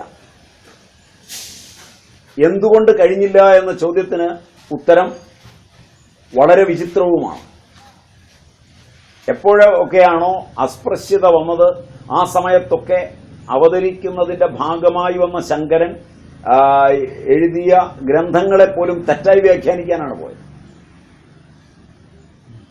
ആധ്യാത്മികതയിലേക്കുള്ള പടി വ്യാഖ്യാനിക്കുമ്പോൾ ബ്രഹ്മസൂത്രത്തിന്റെ അധികാരം പറയുന്നിടത്ത് പോലും ശങ്കരൻ പറയുന്നത് സാധനാചതുഷ്ടയ സമ്പത്തിയാണ്. വിവേകം, വൈരാഗ്യം, സമാധി ഷട്ക സമ്പത്തി, മുമുക്ഷുത്വം. ഇത് ഉണ്ടായാൽ മതി. അല്ലാതെ ധർമ്മജിജ്ഞാസ അനന്തരം ബ്രഹ്മജിജ്ഞാസ എന്ന് ശങ്കരൻ അംഗീകരിക്കുന്നില്ല. അങ്ങനെ ഉണ്ടായിരുന്നുവെങ്കിൽ അത് ബ്രാഹ്മണ്യത്തിന് വേണ്ടി എഴുതിയതാണെന്ന് പറയാമായിരുന്നു. ശങ്കരൻ ബ്രാഹ്മണ്യത്തിനു വേണ്ടിയാണ് എഴുതിയത് എന്ന് പറയാൻ പറ്റാത്തത് എവിടെയാണ്? പിന്നുള്ളത് ശങ്കരന്റെ സ്വകീയ കൃതി ആണ് വിവേക ചൂടാമണി. അത് മറ്റ് ഇതര ഗ്രന്ഥങ്ങളുമായി താരതമ്യം ചെയ്യുമ്പോൾ ശങ്കരൻ തന്നെത്താൻ എഴുതിയിട്ടുള്ളതാണ്. അതിനകത്ത് ശങ്കരൻ വ്യക്തമാക്കുന്നത് ജാതി നീതി കുലഗോത്ര ദൂരകം നാമരൂപ ഗുണദോഷ വർജിതം ദേശകാല വിഷയാദിവർത്തി യത് ബ്രഹ്മതത്വം അസിഭാവയാത്മനി എന്ന് തന്നെയാണ് വ്യക്തമായി ആധ്യാത്മികതയെ നിർവഹിക്കുന്നത്. സുവ്യക്തമാണ്. ജാതി നീതി കുലം ഗോത്രം എല്ലാം ദൂരെ, ദേശവും കാലവും എല്ലാം ദൂരെ. എന്നെ ആ ശങ്കരനെയാണ് പിന്നീട് ജാതിയുടെ സ്വാമിജി എന്നോട് ആദ്യം ചോദിച്ച ആധ്യാത്മികത എന്ത് എന്ന ചോദ്യത്തിന്റെ ഉത്തരവും കൂടിയാണ് ഞാൻ ഈ പറഞ്ഞു പോകുന്നത്. സ്വാമിജി ഏറ്റവും ആദ്യം ചോദിച്ച ചോദ്യം അതാണ്. ആധ്യാത്മികത അല്ലെങ്കിൽ ആത്മീയത എന്താണ്? അതിനുള്ള സുവ്യക്തമായ ഒരു ഉത്തരം കൂടിയാണ് ശങ്കരൻ വിവേക ചൂടാമണിയിൽ തരുന്നത്. ശങ്കരന്റെ വേദന ഇതൊക്കെ ഉണ്ടായിട്ടും ശങ്കരൻ വന്ന കാലഘട്ടത്തിലും അസ്പൃശ്യതയ്ക്ക് ബ്രാഹ്മണ്യം ശ്രമിച്ചിട്ടുണ്ട്. ഇല്ലെന്ന് പറയാൻ പറ്റില്ല. ശങ്കരന് തന്നെ ഭ്രഷ്ട് കൽപ്പിക്കേണ്ടായിട്ടുണ്ട്. ശങ്കരന് ഭ്രഷ്ട് കൽപ്പിക്കേണ്ടായിട്ടുണ്ട്. ശങ്കരൻ ആ അസ്പൃശ്യതയെ നേരിട്ട് കണ്ടിട്ടുണ്ട്. അസ്പൃശ്യത വരുമ്പോ ശങ്കര മനസ്സ് അവർണനായും സവർണനായും ഒരുപോലെ മാറുന്ന ഒരു ഘട്ടമുണ്ട്. ശങ്കരൻ സ്വയം അസ്പൃശ്യത അനുഭവിക്കുന്ന ചണ്ടാലനായി മാറുകയാണ്. എന്നിട്ട് സുവ്യക്തമായ സംസ്കൃത ഭാഷയിൽ ചടുലമായ ഭാഷയിൽ ശങ്കരൻ എന്ന ബ്രാഹ്മണൻ ശങ്കരൻ എന്ന ചണ്ടാലനോട് മാറി നിൽക്കാൻ ആവശ്യപ്പെടുകയാണ്. ഈ ഗ്രന്ഥമാണ് കേരളീയ മനസ്സിൽ ഏറ്റവും തെറ്റിദ്ധാരണാപരമായി വ്യാഖ്യാനിക്കപ്പെട്ടിട്ടുണ്ട്. കാരണം ഇതിന്റെ വ്യാഖ്യാതാക്കന്മാർ നായന്മാരോ ഈഴവരോ ആണ്. പ്രഗത്ഭ വ്യാഖ്യാതാക്കന്മാരെല്ലാം ഇതിനോട് ചേർത്ത് അവരുടെ കപോലകൽപിതമായ കഥ ശങ്കരൻ പറയാതെ, ശങ്കര ശിഷ്യന്മാർ പറയാതെ, ശങ്കര ദിഗ്വിജയം പറയാതെ എഴുതിയുണ്ടാക്കിയിട്ടുണ്ട്. നമുക്ക് കിട്ടിയിട്ടുള്ള ശങ്കര ചരിത്രം ശങ്കര ദിഗ്വിജയത്തിൽ നിന്നാണ്. അത് എഴുതുന്നത് ശങ്കരൻ ജനിച്ചു കഴിഞ്ഞ് ഏതാണ്ട് കൃത്യമായ കണക്കില് കാഞ്ചിമഠം മുതലായ മഠങ്ങളിലിരിക്കുന്ന കണക്കിന്റെ അടിസ്ഥാനത്തിലാണെങ്കിൽ BC 3-ാം നൂറ്റാണ്ടിലാണ് ശങ്കരന്റെ അവതാരം. അപ്പം 3-ാം നൂറ്റാണ്ടും 16-ാം നൂറ്റാണ്ടും തമ്മിലുള്ള അകലം കണക്കാക്കാം. 19 നൂറ്റാണ്ടുകളുടെ ശേഷമാണ് ശങ്കര ദിഗ്വിജയം എഴുതുന്നത്. മറ്റേ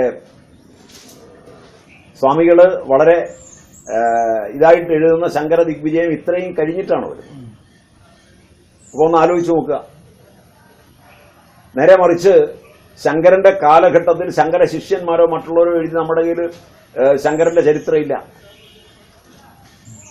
ശങ്കരനെ പിന്നെ ഏതോ ഒരു ശങ്കരൻ 8-ാം നൂറ്റാണ്ടിൽ ജീവിച്ചിട്ടുണ്ട്.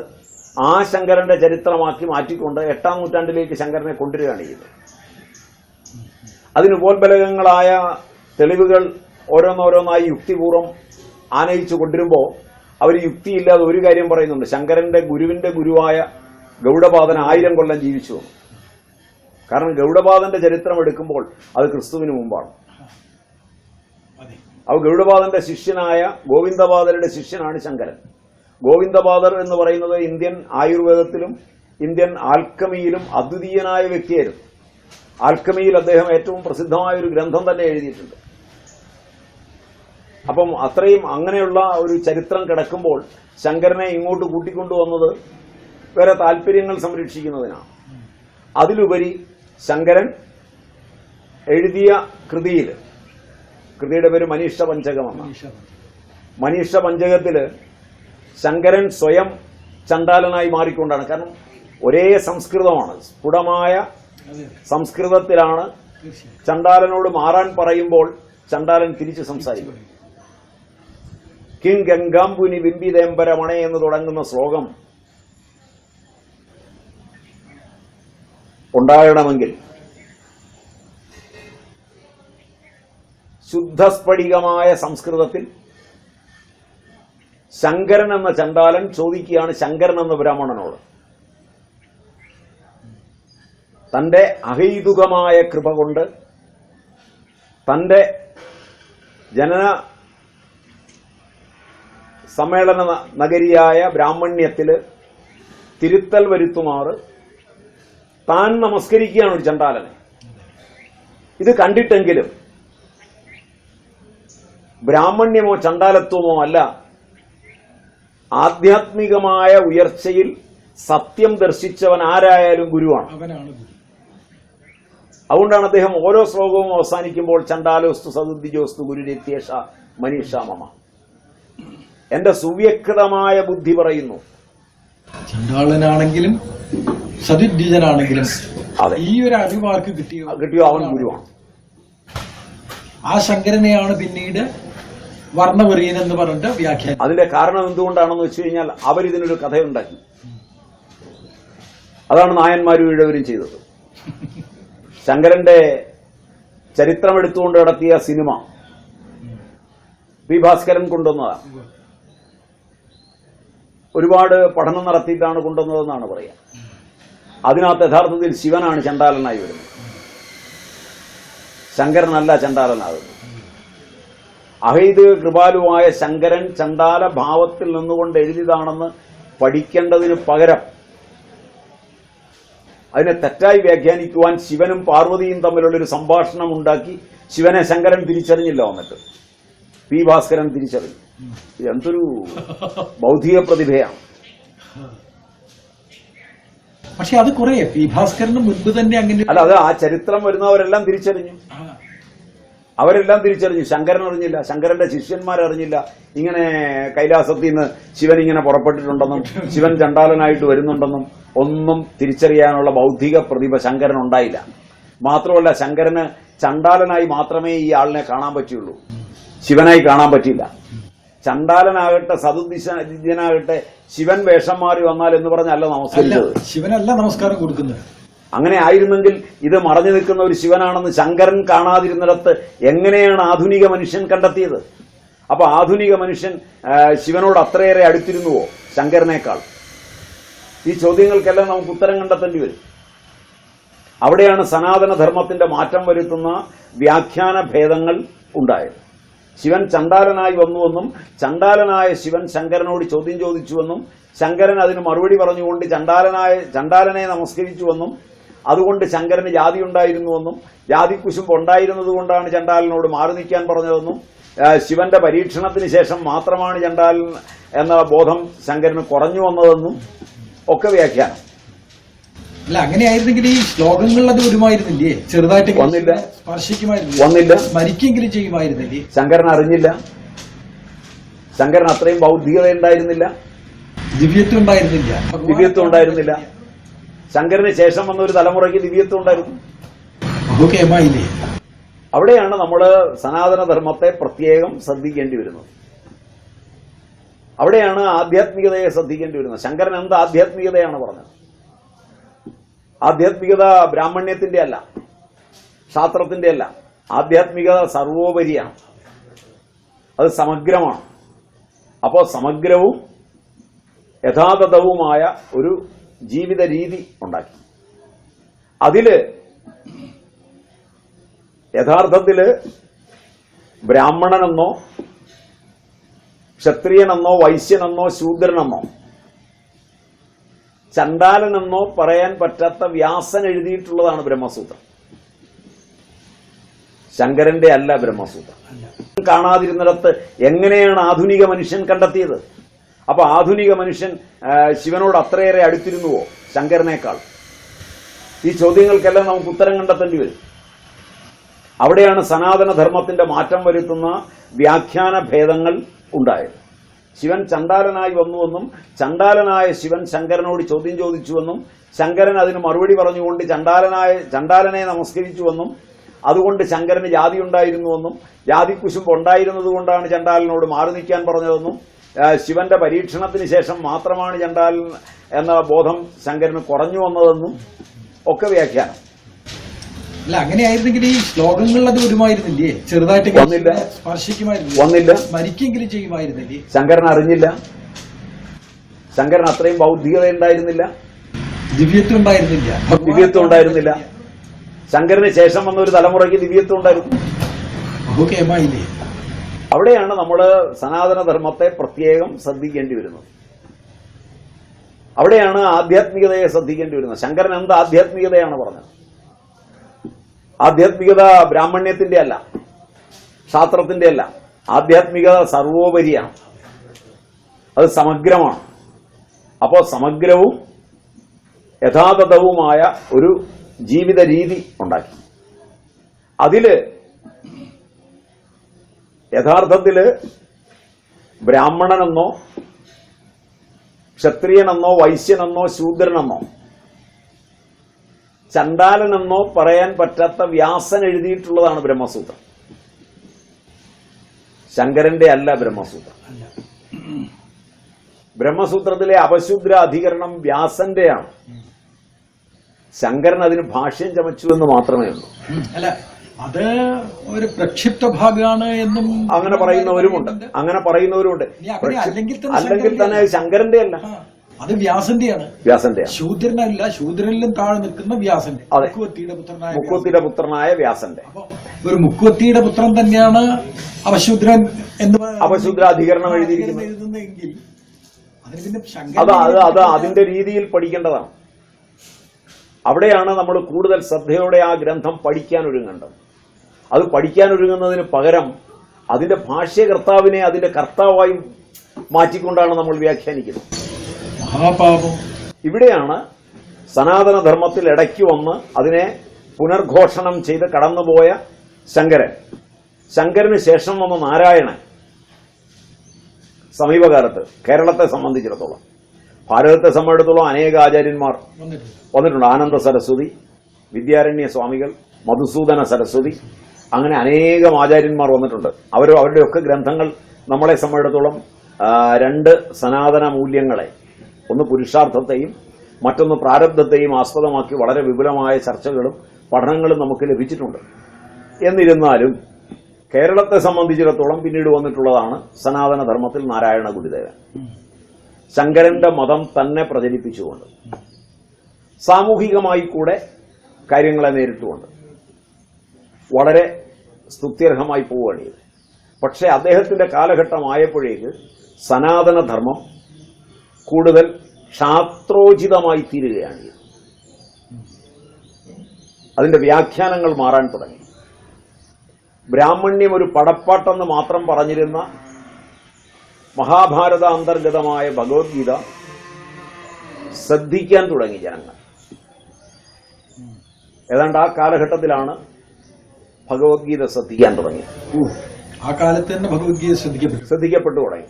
പക്ഷെ ശ്രദ്ധിക്കപ്പെട്ടു തുടങ്ങിയ ഭഗവത്ഗീതയെ വ്യാഖ്യാനിക്കുവാൻ, ജനങ്ങളുടെ ഇടയിൽ അത് പ്രചരിക്കുന്ന രീതി അർജുനനെ യുദ്ധം ചെയ്യിപ്പിക്കുവാനുള്ള ക്ഷാത്രവീര്യത്തിലേക്ക് കൊണ്ടുപോകുന്നുവെന്ന് മനസ്സിലാക്കിയ നാരായണ ഗുരു ആ പുസ്തകത്തെ മാത്രം വ്യാഖ്യാനിക്കുവാൻ എടുത്തില്ല എന്നുള്ളതും വസ്തുതയാണ്.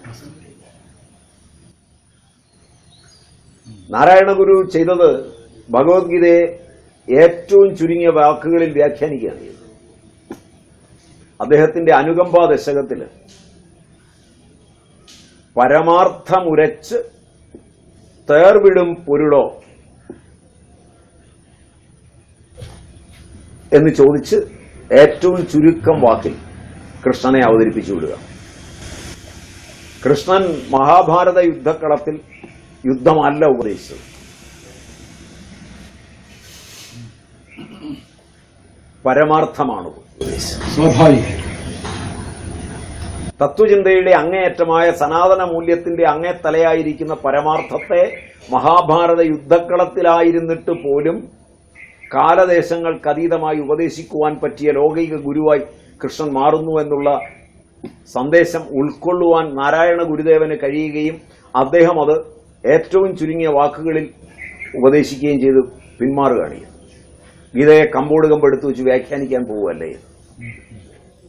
കാരണം അതിനെ മറ്റൊരു ദിശയിൽ വ്യാഖ്യാനിക്കുന്ന ആളുകളുടെ ഇടയിലേക്ക് തെറ്റായ ഒരു സന്ദേശം കൊടുത്ത് ഒരു കൺഫ്യൂഷൻ ഉണ്ടാക്കണ്ട എന്ന് തീരുമാനിച്ചുകൊണ്ടും, എന്നാൽ എപ്പോഴെങ്കിലും തന്നെ പഠിക്കുവാൻ ആഗ്രഹിക്കുന്ന ഒരു ആളുണ്ടെങ്കിൽ, ബൗദ്ധികമായി തന്റെ പഠനങ്ങളോട് ഉയർന്ന ഒരു വ്യക്തി എപ്പോഴെങ്കിലും ജനിക്കുമെങ്കിൽ അയാൾ കാണട്ടെ എന്നുള്ളതുകൊണ്ട് വളരെ വ്യക്തമായ അനുകമ്പാ ദശകത്തിൽ അദ്ദേഹം എഴുതുകയാണ്. ഇത് ഏറ്റവും ശ്രദ്ധേയമാണ്. ബാക്കി എല്ലാ വ്യാഖ്യാനങ്ങളും എടുത്താൽ ഗീതയുദ്ധത്തിനായി മാറുക.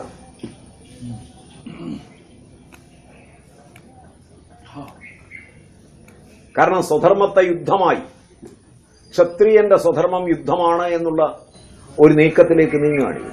അതൊരു സത്യം. ക്ഷത്രിയന്റെ സ്വധർമ്മം യുദ്ധമാണ് എന്നുള്ളൊരു കാഴ്ചപ്പാടിലിരുന്നാണ് ഭഗവത്ഗീതയെ മിക്കവാറും വ്യാഖ്യാനിച്ചിട്ടുള്ളത്. അതൊരു നേരാണ്. പക്ഷെ ഭഗവത്ഗീത ഉപദേശിക്കപ്പെട്ടിട്ടുള്ളത് യുദ്ധത്തിന് വേണ്ടിയിട്ടാണ് എന്ന് ആരെങ്കിലും പറയുണ്ടോ എനിക്കറിയില്ല. ഏതായാലും സ്വധർമ്മം അനുഷ്ഠിക്കുന്നതിന് പ്രേരിപ്പിക്കുക എന്ന ഉദ്ദേശമാണ് ഭഗവത്ഗീതയ്ക്കുള്ളത് എന്നാണ് ഞാൻ മനസ്സിലാക്കുന്നത്. എന്ന വ്യാഖ്യാനം വരുമ്പോൾ ഭഗവത്ഗീതയെ വ്യാഖ്യാനിക്കേണ്ട രണ്ട് മൗലിക വ്യാഖ്യാനങ്ങളുണ്ട്.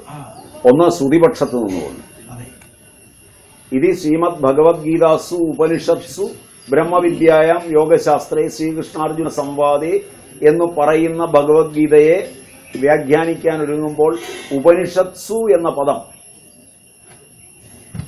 സർവോപനിഷദോ ഗാവോ ദോഗ്ധാ ഗോപാല നന്ദന പാർത്ഥോ വത്സ സുധീർഭോക്ത ദുഗ്ധം ഗീതാമൃതം മഹത്തെന്ന് പറയുന്ന മധുസൂദന സരസ്വതിയുടെ ധ്യാന ശ്ലോകത്തെ കൂടെ പരിഗണിച്ചുകൊണ്ട് ചിന്തിക്കുകയാണ് എങ്കിൽ ഉപനിഷത്താണ് ഗീതയെങ്കിൽ ശ്രുതിപക്ഷത്താണ് വരുന്നത്.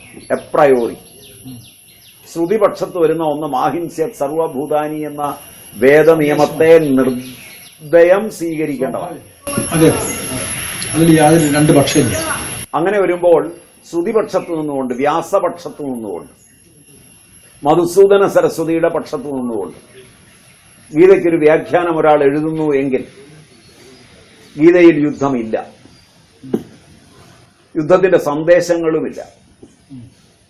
തസ്മാദുത്തിഷ്ഠ കൗന്ദേയ യുദ്ധായ കൃതനിശ്ചയ മുതലായവയെ ശരിയായ അർത്ഥത്തിൽ തിരിച്ചു വ്യാഖ്യാനിക്കേണ്ടി വരും. അവിടെയാണ് 2-ാം അധ്യായം 31-ാം ശ്ലോകം എടുത്ത് നിങ്ങൾ പഠിക്കുകയാണ് എങ്കിൽ യദൃച്ഛ്യാജ ഉപപന്നം യുദ്ധം എന്നാണ് പറഞ്ഞിരിക്കുന്നത്. മഹാഭാരത യുദ്ധം യാദൃച്ഛികമല്ല.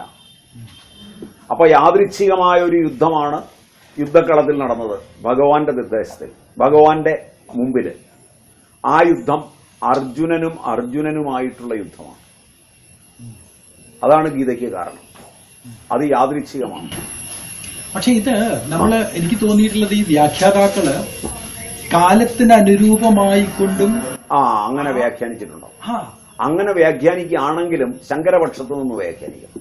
അല്ല, ശങ്കരൻ ഭഗവത്ഗീതയെ അടിസ്ഥാനപ്പെടുത്തിക്കൊണ്ട് കാലോചിതമായിട്ടുള്ള ഒരു വ്യാഖ്യാനമാണെങ്കിൽ മാത്രമേ. അങ്ങനെ വരുമ്പോ കാലോചിതം എന്നുള്ളതിലേക്ക് കൊണ്ടുപോകുന്ന സമയത്ത് സനാതന മൂല്യം നഷ്ടപ്പെടാതിരിക്കണം. ഇല്ല, അതിനാണ് സനാതന മൂല്യം നഷ്ടപ്പെടാതിരിക്കാനായിട്ട് തന്നെ ആധികാരിക ഗ്രന്ഥം എന്ന രീതിയിൽ ശങ്കരഭാഷ്യം ഇവിടെ ഉണ്ട്. ആ ശങ്കരഭാഷ്യത്തിന് വലിയ കോട്ടം തട്ടാത്ത രീതിയിൽ കാലോചിതമായിട്ട് പ്രസന്റ് ചെയ്യുക എന്നുള്ളതല്ലേ മറ്റുള്ള. അതെ, അങ്ങനെ കാലോചിതമായി ആചാര്യന്മാർ പ്രസന്റ് ചെയ്ത് അതിന് പ്രശസ്തി ഉണ്ടാക്കുന്ന സമയത്ത് ഹിന്ദുവിന്റെ മൂല്യം വർദ്ധിപ്പിക്കുവാൻ, സനാതനധർമ്മത്തിന്റെ മൂല്യം വർദ്ധിപ്പിക്കുവാൻ അഹിംസ, അസ്തേയം മുതലായവയിലേക്ക് പോയാൽ വരുന്ന ഒരു നഷ്ടം മുന്നിൽ കണ്ടുകൊണ്ട് അല്പം ഹിംസയാകാം. അതായത് അഹിംസ പരമോ ധർമ്മ, ധർമ്മഹിംസ തഥൈവച എന്ന് ഒരു പുതിയ തലം അവർ രൂപപ്പെടുത്തിയെടുക്കുക. ഹിംസയ്ക്ക് ധാർമ്മികമായ ഇതുണ്ടെങ്കിൽ ഹിംസയാകാം. അപ്പോൾ ആ ഹിംസ അനിവാര്യമാണ്, അത് ചെയ്തേ തീരൂ എന്നുള്ള ഒരു മൂല്യത്തിൽ നിന്നുകൊണ്ട് വ്യാഖ്യാനിക്കുകയാണിത്. ഈ മൂല്യത്തിൽ നിന്നുകൊണ്ട് ഭഗവത്ഗീതയെ വ്യാഖ്യാനിക്കുക എന്ന് പറയുന്നത് വരുമ്പോൾ ഇതുതന്നെയാണ് ഇസ്ലാമിക ഫണ്ടമെന്റലിസ്റ്റുകളും ചെയ്തത്. അല്ല, ഇസ്ലാമിക ഫണ്ടമെന്റലിസ്റ്റുകളുടെ കാഴ്ചപ്പാടും ഇതും തമ്മിൽ നമുക്ക് ഒരുപോലെ കാണാൻ പറ്റും. എങ്ങനെയെന്ന് ചോദിച്ചാൽ അത് പറഞ്ഞുതരാം. എങ്ങനെയെന്നുള്ളത് നമുക്കൊന്ന് വ്യാഖ്യാനിച്ചിട്ട് മുന്നോട്ട് പോകാം. അവര് പറയുന്നതും കാരണം എന്താണെന്ന് വെച്ചാൽ, നിങ്ങൾ നിസ്കരിച്ചും നിങ്ങൾ ജീവിതം കളഞ്ഞും വയസ്സായി ഏന്തിയും വലിഞ്ഞും വലിച്ചു ജീവിച്ച് മരിച്ച് കബറിൽ കിടന്ന് കാത്തിരുന്ന് മലാക്കുകൾ പോയി കഴിഞ്ഞ് അവസാനം നിങ്ങൾക്ക് മോക്ഷത്തിലേക്ക് പോകാം. അതിനാണ് ഈ വിധിയും നിയമവും എല്ലാം ഉള്ളത്. എന്തിന് നിങ്ങൾ ഇതിന് കാത്തിരിക്കണം? നിങ്ങൾ ഷഹദാകുക, അതായത് പടച്ചോന്റെ പടയാളിയാകുക. നിങ്ങൾ പോയി എല്ലാ കാഫറിന്റെയും തലയെരിയുക. നിങ്ങൾ എത്ര പേരെ കൊല്ലുന്നുവോ അത്ര കണ്ട് പെട്ടെന്ന് നിങ്ങൾക്ക് ഡയറക്റ്റായിട്ട് റിക്രൂട്ട്മെന്റ് സ്വർഗത്തിലേക്ക് കിട്ടും. നിങ്ങൾക്ക് ഡയറക്റ്റായിട്ട് സ്വർഗമാണ് കിട്ടേണ്ടത്. ഈ യുദ്ധം സ്വർഗമാണ്, സ്വർഗീയമാണ്. 2-ാം അധ്യായത്തിലെ ശ്ലോകം ഉദ്ധരിച്ചുകൊണ്ട് ഈ യുദ്ധം സ്വർഗീയമാണ്, നീ യുദ്ധം ചെയ്യുക. പക്ഷെ അവിടെ ആ യുദ്ധം ചെയ്യുക എന്നുള്ള അർജുനനോട് പറഞ്ഞ സ്വധർമ്മത്തെ നീ ഇന്ന് ചെയ്യുന്ന നിന്റേതായിരിക്കുന്ന വാസനയ്ക്കനുസരിച്ചുള്ളത് സ്വധർമ്മമാണെന്നായിരിക്കാം ഭാരതീയ ആചാര്യന്മാർ പഠിപ്പിക്കുന്നത്. അതിലെനിക്ക് എതിരഭിപ്രായമില്ല. പക്ഷെ അതിന്റെ ശബ്ദം കേൾക്കുന്നത് ഇന്ത്യയിലെ മുഴുവൻ ഹിന്ദുവിനെയും ക്ഷാത്രവീര്യത്തിലേക്ക് കൊണ്ടുവന്നുകൊണ്ടാണ് അതിന്റെ ശബ്ദം വരുന്നത്. അവിടെയാണ് രണ്ടും തമ്മിൽ താരതമ്യം ചെയ്യേണ്ടത്. നേരെ മറിച്ച് ആ പഠിപ്പിക്കുമ്പോൾ ഇത് ക്ഷത്രിയനായ അർജുനനോട് പറഞ്ഞതാണ്, നിങ്ങൾ ക്ഷത്രിയരല്ല, നിങ്ങൾ നിങ്ങളുടെ സ്വധർമ്മമാണ് നടത്തേണ്ടത് എന്ന് പറഞ്ഞാൽ, നീ കേൾക്കുന്ന നീ ബ്രാഹ്മണനാണ്, നീ ബ്രാഹ്മണ്യത്തിന്റെ സ്വധർമ്മമാണ് ചെയ്യേണ്ടത്. നീ വൈശ്യനാണ്, വൈശ്യത്തിന്റെ സ്വധർമ്മമാണ് ചെയ്യേണ്ടത്. നീ ശൂദ്രനാണ്, ശൂദ്രന്റെ സ്വധർമ്മമാണ് ചെയ്യേണ്ടത് എന്നല്ല പറയുന്നത്. എല്ലാ ശൂദ്രനെയും കൂടെ ക്ഷാത്രവീര്യത്തിലേക്ക് ഉയർത്തിക്കൊണ്ട് ഇന്നലെ വരെ ഏതെല്ലാം മത്സര രംഗത്താണോ ശൂദ്രൻ നിന്നത് ആ മാത്സര്യങ്ങളോടുകൂടി, അത് ആ മതമാത്സര്യാദികളോടുകൂടി പൂർണ്ണമായും ക്ഷാത്രവീര്യത്തിലേക്ക് വന്ന് ഹിംസാത്മകമായി തീരുക, എല്ലാ ബ്രാഹ്മണനും അതിലേക്ക് വരിക എന്ന് പറഞ്ഞാൽ ഭാരതീയ ഹിന്ദു ജനത മുഴുവൻ പൂർണ്ണമായി അങ്ങോട്ട് വരിക എന്ന ഉദ്ദേശം പഠിപ്പിക്കുന്ന ആചാര്യൻ ഉണ്ടോ ഇല്ലയോ എന്നറിയില്ല. അതിന്റെ ശബ്ദം ഏതായാലും തിരിച്ചറിയുന്നതും കേൾക്കുന്നതും ആ രൂപത്തിലാകുമ്പോഴാണ് മതങ്ങളുടെ വൈരം വളരെ കൂടുതലായി തീരുന്നത്. പക്ഷെ എനിക്ക് തോന്നിയിട്ടില്ല സ്വാമിജി പറയുന്ന കാര്യത്തെ ഞാൻ നിഷേധിക്കാനായിട്ട് പറയില്ല. ഞാൻ വായിച്ചിടത്തോളം വ്യാഖ്യാനങ്ങളിലും സമ്മതമാണ് എനിക്ക്. അവര് പറയുന്നത് യുദ്ധത്തിനായിക്കൊണ്ട് യുദ്ധായ കൃതനിശ്ചയ തസ്മാദുത്തിഷ്ഠ കൗന്ദേയ എന്ന് പറയുന്നത് ഓരോരുത്തരും അവനവന്റെ ധർമ്മത്തിനനുസരിച്ചിട്ട് ധർമ്മം അനുഷ്ഠിക്കാനായിട്ട് എഴുന്നേറ്റ് നിൽക്കൂ എന്ന് വ്യക്തമായും വ്യാഖ്യാതാക്കൾ കൊടുക്കുന്നില്ല. എനിക്ക് സമ്മതമാണ്. എഴുതി വെച്ച പുസ്തകങ്ങളിലെല്ലാം അങ്ങനെയാണ്. പക്ഷെ പ്രഭാഷണ ശബ്ദങ്ങളിൽ ഒന്നും പ്രഭാഷണ വേളയില് ഇവർ ശബ്ദങ്ങളിൽ അതല്ല. അങ്ങനെ പറഞ്ഞിട്ടില്ലെങ്കിൽ അത് അങ്ങനെ കൊടുക്കുമ്പോ ജനത ഉൾക്കൊള്ളുന്നത് സ്വാഭാവികമായിട്ടും എന്ന് പറയുന്നത് ഞാൻ 100% മാനിക്കുന്നു. ഇപ്പൊ സാധാരണ ഒരു പൂജാരി അല്ലെങ്കിൽ ഒരു വിദ്യാർത്ഥിയോട് നീ തസ്മാത് ഉത്തിഷ്ഠ ഉന്തയാന്നൊക്കെ പറഞ്ഞിട്ട് വിദ്യാർത്ഥിയെ പ്രചോദിപ്പിക്കുക എന്ന് പറഞ്ഞു കഴിഞ്ഞാൽ അത് തെറ്റാണ്. അങ്ങനെ തന്നെയാണ് സംഘടിതമായ പ്രചോദനം ഇന്ന് നൽകിക്കൊണ്ടിരിക്കുന്നത്. അവിടെ ക്ഷത്രിയനെ ഉദ്ദേശിച്ചല്ല, ക്ഷാത്രവീര്യത്തെ ഉദ്ദേശിച്ചല്ല. ഇന്ന് ബ്രാഹ്മണനോ ക്ഷത്രിയനോ വൈശ്യനോ ശൂദ്രനോ വ്യക്തമായി ഭാരതത്തിലില്ല. അങ്ങനെ ഇരിക്കെ സമസ്ത ഭാരതീയരെയും ആ ഉത്തിഷ്ഠ കൗന്ദേയ യുദ്ധായ കൃതനിശ്ചയ എന്നതിലേക്ക് കൊണ്ടുവരാൻ ശ്രമിക്കുകയാണ്. ഇവിടെ സമാന്തരമായി ക്രിസ്തുമതവും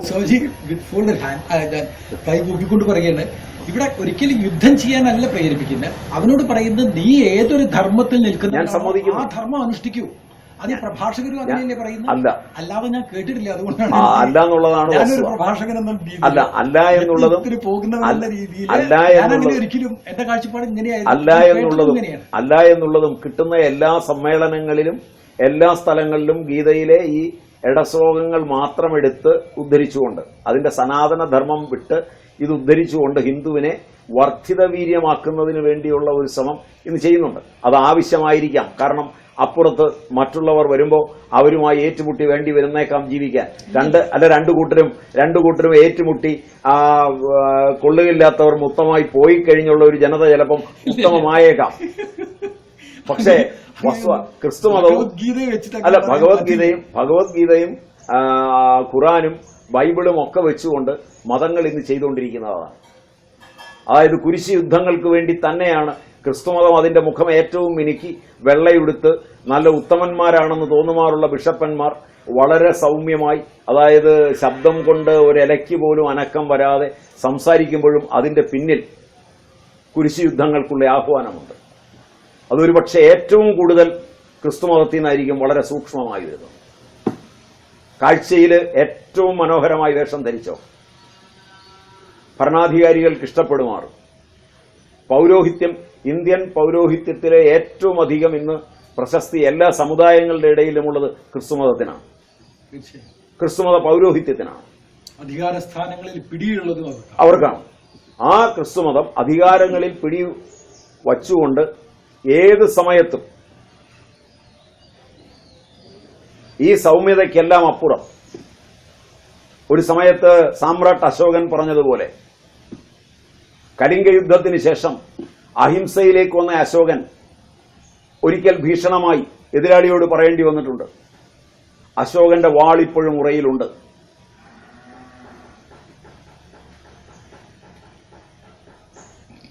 അപ്പൊ ഈ സൗമ്യതയുടെ എല്ലാം അപ്പുറം മതങ്ങൾ മത്സരത്തിന്റെയും മറ്റുള്ളതിന്റെയും വേദിയായി മാറിക്കൊണ്ടിരിക്കുകയാണ്. ഇവിടെയാണ് സമഗ്രമായ ഒരു തിരുത്തലോ തിരിച്ചുപോക്കോ ഇന്ത്യൻ ജനതയ്ക്ക് ആവശ്യമായി വരുന്നു. സ്വാഭാവികമായി മതത്തിന്റെ മർക്കണമുഷ്ടിയിൽ നിന്നും അതിന്റെ അന്ധതയിൽ നിന്നും മുക്തമാവേണ്ട സമയം വളരെ വൈകിയിട്ടുണ്ട്. മതം മാത്രമല്ല, ജനാധിപത്യത്തെ സംബന്ധിച്ചിടത്തോളം ഇന്ത്യൻ രാഷ്ട്രീയം ഒരു ദർശനവും പഠിച്ചിട്ട് ആ ദർശനം വെച്ചുകൊണ്ടല്ല ഇന്ത്യൻ രാഷ്ട്രീയം ഇന്ന് പോകുന്നത്. ഒരു മൂല്യത്തിൽ ഉറച്ചുകൊണ്ടല്ല. ഏത് ദർശനത്തിനും അതിൻ്റെതായ ഒരു മൂല്യമുണ്ടാവും. ഒരു ദർശനത്തെയും പിടിച്ചല്ല ഇന്ത്യൻ പൊളിറ്റിക്സ് ഇന്ന് പോകുന്നത്. എല്ലായിടത്തും അഡ്ജസ്റ്റ്മെന്റുകളാണ്. ഏത് ഭരണാധികാരിക്കും അഡ്ജസ്റ്റ്മെന്റ് ഇല്ലാതെ ഭരിക്കാനാവില്ല. ഞാൻ ഇന്ന ദർശനത്തിന്റെ പ്രതിനിധിയാണ്, എനിക്ക് ഗവൺമെന്റ് മാൻഡേറ്റ് തന്നിരിക്കുന്നു, ഞാൻ ആ ദർശനത്തിന്റെ വെളിച്ചത്തിൽ ഭരിക്കുമെന്ന് പറയാൻ പറ്റില്ല. കാരണം 5 കൊല്ലം തൊട്ട് മുമ്പ് ഭരിച്ചവൻ തുടർന്നതല്ലാതെ വേറൊന്നും തുടരാൻ പറ്റില്ല. അതിന്റെ തുടർച്ചയാണ് ഉദ്യോഗസ്ഥ ബന്ധം. ഇവിടെ ജനാധിപത്യത്തിൽ തുടരുന്ന മൂല്യങ്ങൾ, ആ മൂല്യങ്ങളെ കുഴച്ചുമറിച്ചിരിക്കുന്ന മൂല്യങ്ങളുടെ കുഴാമറിച്ചിൽ ഒട്ടനേകം യുവാക്കളെ സംഘർഷപൂരിതമായ ജീവിതത്തിലേക്ക് തന്നെ എത്തിച്ചിട്ടുണ്ട്. ഒരുതരം ഐഡന്റിറ്റി ക്രൈസിസ്, സ്വത്വ സംഘർഷമോ സ്വത്വ നിരാസമോ, ഐഡന്റിറ്റി തെഫ്റ്റ്, ഇതിന്റെ ഒരു തലത്തിലേക്ക് നമ്മളുടെ ജനതയെ മുഴുവൻ ഇന്ന് മാറ്റിയിട്ടുണ്ട്. അതിൽ നിന്നെല്ലാം മോചനം നേടേണ്ടത് ആവശ്യമാണ്. അവിടെയാണ് നമ്മൾ തിരുത്തൽ വേണമോ സമഗ്രമായ തിരിച്ചുപോക്ക് വേണമോ? സമഗ്രമായ തിരിച്ചുപോക്ക് വേണമോ? ഒരു തിരുത്തൽ മാത്രം മതിയോ? എങ്ങനെയാണ് തിരുത്തുകയാണെങ്കിൽ എങ്ങനെയാണ് സമഗ്രമായി തിരിച്ചു പോകുന്നത്? ഇത് വളരെയേറെ ചിന്തിക്കേണ്ടതാണ്. സനാതന മൂല്യത്തിലേക്ക് എങ്ങനെയെങ്കിലും നമുക്ക് തിരിച്ചു പോകാൻ പറ്റുമോ? ഇതേ രീതിയിൽ എങ്ങനെ തിരിച്ചു പോകും? എനിക്ക് തോന്നുന്നത് അതിനുത്തരം ആദ്യം ഒരു തിരുത്തൽ ശക്തിയായി നിന്നുകൊണ്ട് തിരുത്തി പോവുക എന്നുള്ളത് മാത്രമാണ് ഇപ്പോൾ കരണീയമായിട്ടുള്ളത്. നേരെ തിരിഞ്ഞ് നടക്കുകയല്ല, കുറേശ്ശെ വളഞ്ഞു തിരിച്ച് പതുക്കെ അവിടെ എത്തുക.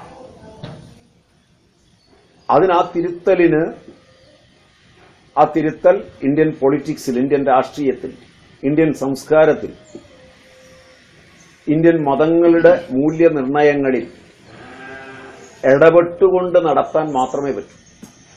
മാധ്യമങ്ങൾ ആ വഴിയിൽ ചിന്തിക്കുന്നില്ല എന്ന് മാത്രമല്ല, ഈ സ്വത്വനിരാസത്തെ, സ്വത്വസംഘർഷത്തെ ശരിക്കും മുതലെടുത്തുകൊണ്ട് വളരെ തെറ്റായ മാർഗങ്ങളിലേക്ക് ഇന്ത്യൻ ജനതയുടെ ആഹാരവിഹാരാദികളെല്ലാം കുഴച്ചുമറിക്കും.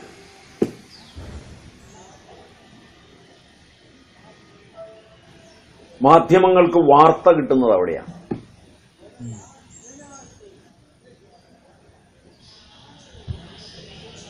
മാധ്യമങ്ങളുടെ കണ്ണുകൾ ഒറ്റപ്പെട്ട സംഭവങ്ങളിലേക്കാണ് പോകുന്നത്. അവ മാധ്യമത്തിലൂടെ ജനതയെ അറിയിക്കുമ്പോൾ ഇന്ത്യൻ ജനത മുഴുവൻ അതാണെന്നുള്ള തോന്നലാണ് ഉണ്ടാകുന്നത്. ഇപ്പൊ നമ്മളിവിടെ ഇരുന്ന് ഒരു മാധ്യമവുമായി സംസാരിക്കുകയാണ്, ഒരു മാധ്യമത്തിന് മുമ്പിലാണ് സംസാരിക്കുന്നത്. സ്വാമിജിയുടെ ചോദ്യങ്ങൾക്ക് ഉത്തരം.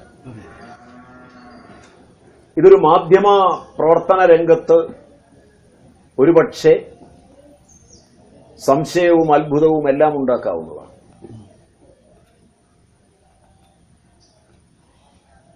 കാരണം മാധ്യമ സംസ്കൃതിയിലേക്ക് കടക്കുമ്പോൾ എവിടെയാണ് വർണ്ണത്തിന്റെ തമ്മിലടി,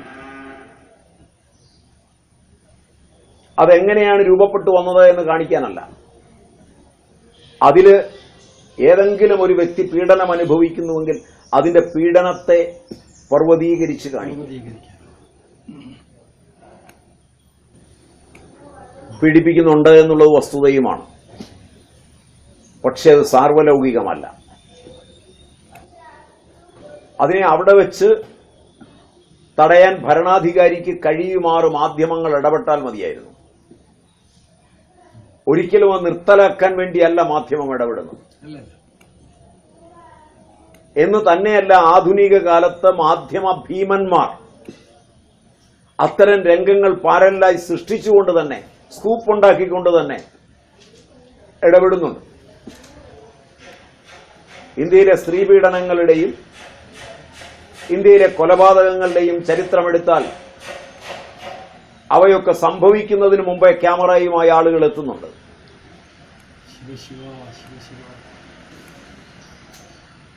ഇത് ചുമ്മാ എത്താൻ പറ്റുമോ? ക്യാമറയിൽ ആ രക്തം ഉണങ്ങാതെ കാണുന്നുണ്ടെങ്കിൽ അതിനടുത്ത് അവനുണ്ടായിരുന്നു എന്നുള്ളത് തീർച്ചയാണ്. അത് ഇവൻ ആസൂത്രണം ചെയ്തതാണെന്ന് കണ്ടുപിടിക്കാൻ ബുദ്ധിമുട്ടൊന്നുമില്ല.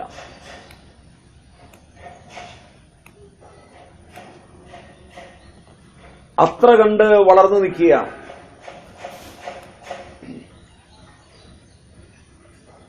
അപ്പൊ സനാതന മൂല്യങ്ങളെ മാധ്യമരംഗത്തേക്ക്, സനാതന മൂല്യങ്ങളെ ഭരണരംഗത്തേക്ക്, സനാതന മൂല്യങ്ങളെ, സനാതന മൂല്യമെന്ന് പറയുമ്പോൾ അതൊരു മതത്തിന്റെയുമല്ല.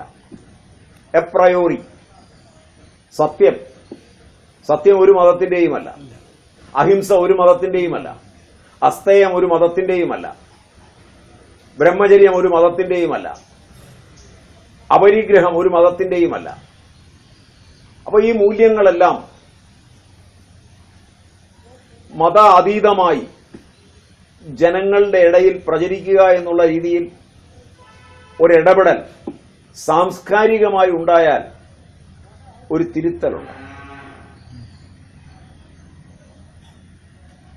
അത് കുട്ടിക്കാലത്ത് തന്നെ വിദ്യാഭ്യാസത്തിൽ കൊടുക്കാമെങ്കിൽ കുറെ കൂടെ തിരുത്തലുണ്ടാവും. മൂല്യബോധമുള്ള ഒരു തലമുറയുടെ കുറവാണ് ഈ പ്രശ്നങ്ങളുടെ എല്ലാം കാരണം. കാരണം മത്സര രംഗത്തേക്കാണ് മനുഷ്യൻ പോകുന്നത്. മത്സരത്തിലെല്ലാം ഹിംസ ഒളിഞ്ഞിരിപ്പുണ്ട്. ഇപ്പൊ ഞാനാണെങ്കിൽ പോലും നാളെ രാവിലെ ഒരു ഭഗവത്ഗീത ചൊല്ലൽ മത്സരം, നേരെ മറിച്ച് കുട്ടികളെ വിളിച്ചിട്ട് നിങ്ങൾ നന്നായിട്ട് ഭഗവത്ഗീത ചൊല്ലുക, എല്ലാവർക്കും എന്തെങ്കിലും കൊടുക്കുക. അങ്ങനെയല്ല, മത്സരമാണ് വെക്കുന്നത്. അപ്പോൾ ഏത് ആധ്യാത്മിക രംഗം എടുക്കുമ്പോൾ പോലും അതിൽ ഹിംസ അറിയാതെ കടന്നുകൂടുന്നു. മത്സരബുദ്ധിയിൽ മറ്റവനെ നേരിടണം എന്നുള്ള ബോധമുണ്ടാകുന്നുണ്ട്. ആ ബോധമാണ് ഈ പ്രശ്നങ്ങളുടെ തുടക്കം. ഇത് സ്വാമിജിക്ക് കുറെ കൂടെ നന്നായി അറിയാമെന്ന് എനിക്ക് തോന്നുന്നു. തീർച്ചയായും ഞാനത് മനസ്സിലാക്കുന്നു. സ്വാമിജി കാരണം വെച്ചാൽ ആ രംഗത്ത് എന്നെക്കാൾ കൂടുതൽ പരിചയസമ്പന്നനാണ്. ഞാൻ പറയുമ്പോൾ എനിക്ക് അത് പരിചയമുണ്ടായിട്ട് മാത്രം പറയുകയല്ല, ഞാൻ അതിന് വെളിയിൽ നിന്നുകൊണ്ട് അതിനെ നോക്കിക്കണ്ട് പറയുകയാണ്. കാരണം മത്സരിപ്പിക്കുമ്പോൾ അച്ഛൻ രംഗത്ത് വരും, അമ്മ രംഗത്ത് വരും. എന്റെ കുട്ടിക്ക് മത്സരത്തിൽ 1ാം സ്ഥാനം കിട്ടണം. ജഡ്ജ് രംഗത്ത് വരും. സ്വാമിജിക്ക് അനുഭവമുള്ളതാണ്. അപ്പോ അറിയാതെ ചെറിയ ചെറിയ ഹിംസയുടെ ഇടപാടുകൾ. അവിടെ ഒരു പ്രാർത്ഥന ഉണ്ടാവും, മറ്റേ കുട്ടിയുടെ ശബ്ദം മോശമായി പോണേ, മറ്റേ കുട്ടി ഇന്ന് പങ്കെടുക്കാതിരിക്കണേ, കാരണം എന്റെ കുട്ടിക്ക് മത്സരത്തിൽ കിട്ടണം, അതിനേക്കാൾ മിടിക്ക് മറ്റവളാണ്. ജഡ്ജി എന്റെ കുട്ടിക്ക് അനുകൂലമായി പറയണേ, ആ ബ്രഹ്മചാരി അല്ലെങ്കിൽ ആ സ്വാമി എന്നോട് കരുണ കാണിച്ചു കഴിഞ്ഞാൽ എന്റെ കുട്ടിക്കായിരിക്കും മത്സരത്തിൽ കിട്ടുക. ഇങ്ങനൊരു തലം യഥാർത്ഥത്തിൽ ഇല്ലേ? ആ തലത്തിൽ നിന്നാണ് നമ്മൾ അടുത്ത തലത്തിലേക്ക് കടക്കേണ്ടത്. സ്വാമിജി വളരെ വിശദമായി മനോഹരമായി ഈ കാര്യങ്ങൾ സാധാരണക്കാരനും ഏറ്റവും ലളിതമായ രീതിയിൽ മനസ്സിലാക്കത്തക്കോണം പറയുണ്ടായി. എങ്കിൽ കുറെ കൂടി സ്പഷ്ടമാവാൻ വേണ്ടി ഞാനൊരു ചെറിയ ചോദ്യം കൂടി ചോദിക്കുകയാണ്. പൂർവികരായ ആളുകൾ സനാതനധർമ്മം അതിന്റെ നിയമത്തിനനുസരിച്ച് പാലിച്ച് ജീവിച്ചിരുന്നവരും ഇന്നത്തെ ആളുകളും തമ്മിലുള്ള മുഖ്യമായ വ്യത്യാസം എവിടെയാണ് സ്വാമിജി കാണുന്നത്? 100% അവർ തമ്മിലുള്ള സ്നേഹത്തിൽ ഒരു പരസ്പര അതിന് സ്വാമിജി ഉപയോഗിച്ച പരസ്പരം എന്നതിനെ നമുക്ക് കുറച്ചുകൂടെ ഒന്ന് മാറ്റി നാമരൂപമാക്കാം. പാരസ്പര്യം. പാരസ്പര്യം കുറഞ്ഞു. പാരസ്പര്യം എന്നുള്ളതിന് മറ്റൊരു വാക്ക് പറയാവുന്ന ഡയലക്റ്റിക്സ്. വ്യാസനാണ് ഇതിന്റെ കർത്താവ് ഡയലക്റ്റിക്സിന്റെ. ആ ഡയലക്റ്റിക്സ് ആണ് പിന്നീട് യൂറോപ്പിൽ പലരും എടുത്ത് കൈകാര്യം ചെയ്തത്, മാർക്സ് ഉൾപ്പെടെ. മാർക്സിന്റെ ഡയലക്റ്റിക്കൽ മെറ്റീരിയലിസം ഉൾപ്പെടെ പിന്നീട് വന്നിട്ടുള്ളത് വ്യാസന്റെ മഹാഭാരതാന്തർഗതമായ ഡയലക്റ്റിക്സിലാണ്. എവിടെയെല്ലാം dialectics, the eye of the soul എന്നാണ് പ്ലേറ്റോ ഡയലക്റ്റിക്സിനെ ദ റിപ്പബ്ലിക് എന്ന് പറയുന്ന പുസ്തകത്തിൽ നിർവചിക്കുന്നത്. ആത്മാവിന്റെ ചക്ഷുസ്. ആത്മാവിന്റെ ചക്ഷുസ് എന്ന് വിളിക്കാവുന്ന പാരസ്പര്യം ഏതാണ്ട് പൂർണ്ണമായി നഷ്ടപ്പെട്ടു. അന്നും ഇന്നും തമ്മിൽ. അന്നത് പൂർണ്ണമായി നിലനിന്നിരുന്നു. പതുക്കെ കുറഞ്ഞ് ഏതാണ്ട് പൂർണ്ണമായി നഷ്ടപ്പെട്ട ഒരു കാലഘട്ടത്തിലാണ് നമ്മളിരിക്കുന്നത്. അമ്മ, മകൻ, അച്ഛൻ, മകൻ, മകൾ, അമ്മയും മകൻ, മകൾ, ഭാര്യ, ഭർത്താവ്.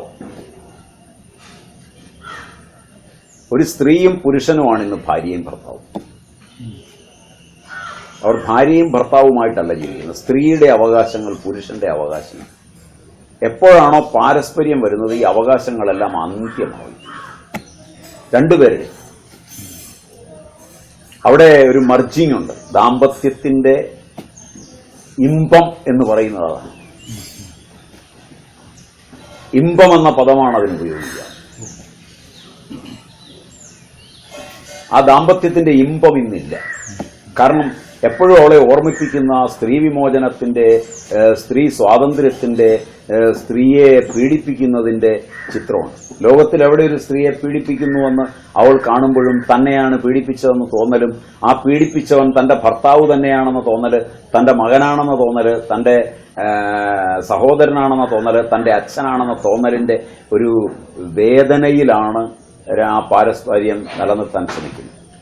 അതുകൊണ്ട് തന്നെ ആ പാരസ്പര്യത്തിന് സംഘർഷമല്ലാതെ സമരസമില്ല. ഇതാണ് അന്നും ഇന്നും തമ്മിലുള്ള പ്രകടമായ വ്യത്യാസം. ഇതെല്ലാ രംഗത്തും, ജീവിതത്തിന്റെ എല്ലാ രംഗത്തും. നിങ്ങളൊരു ജോലിസ്ഥലം എടുക്കുക. ആ ജോലിസ്ഥലത്ത് ഒരു പാരസ്പര്യം കൊണ്ടാണ് ജോലിയിൽ ആളുകൾ ജീവിച്ചത്. ആ പാരസ്പര്യം നഷ്ടപ്പെട്ടിരിക്കുന്നു.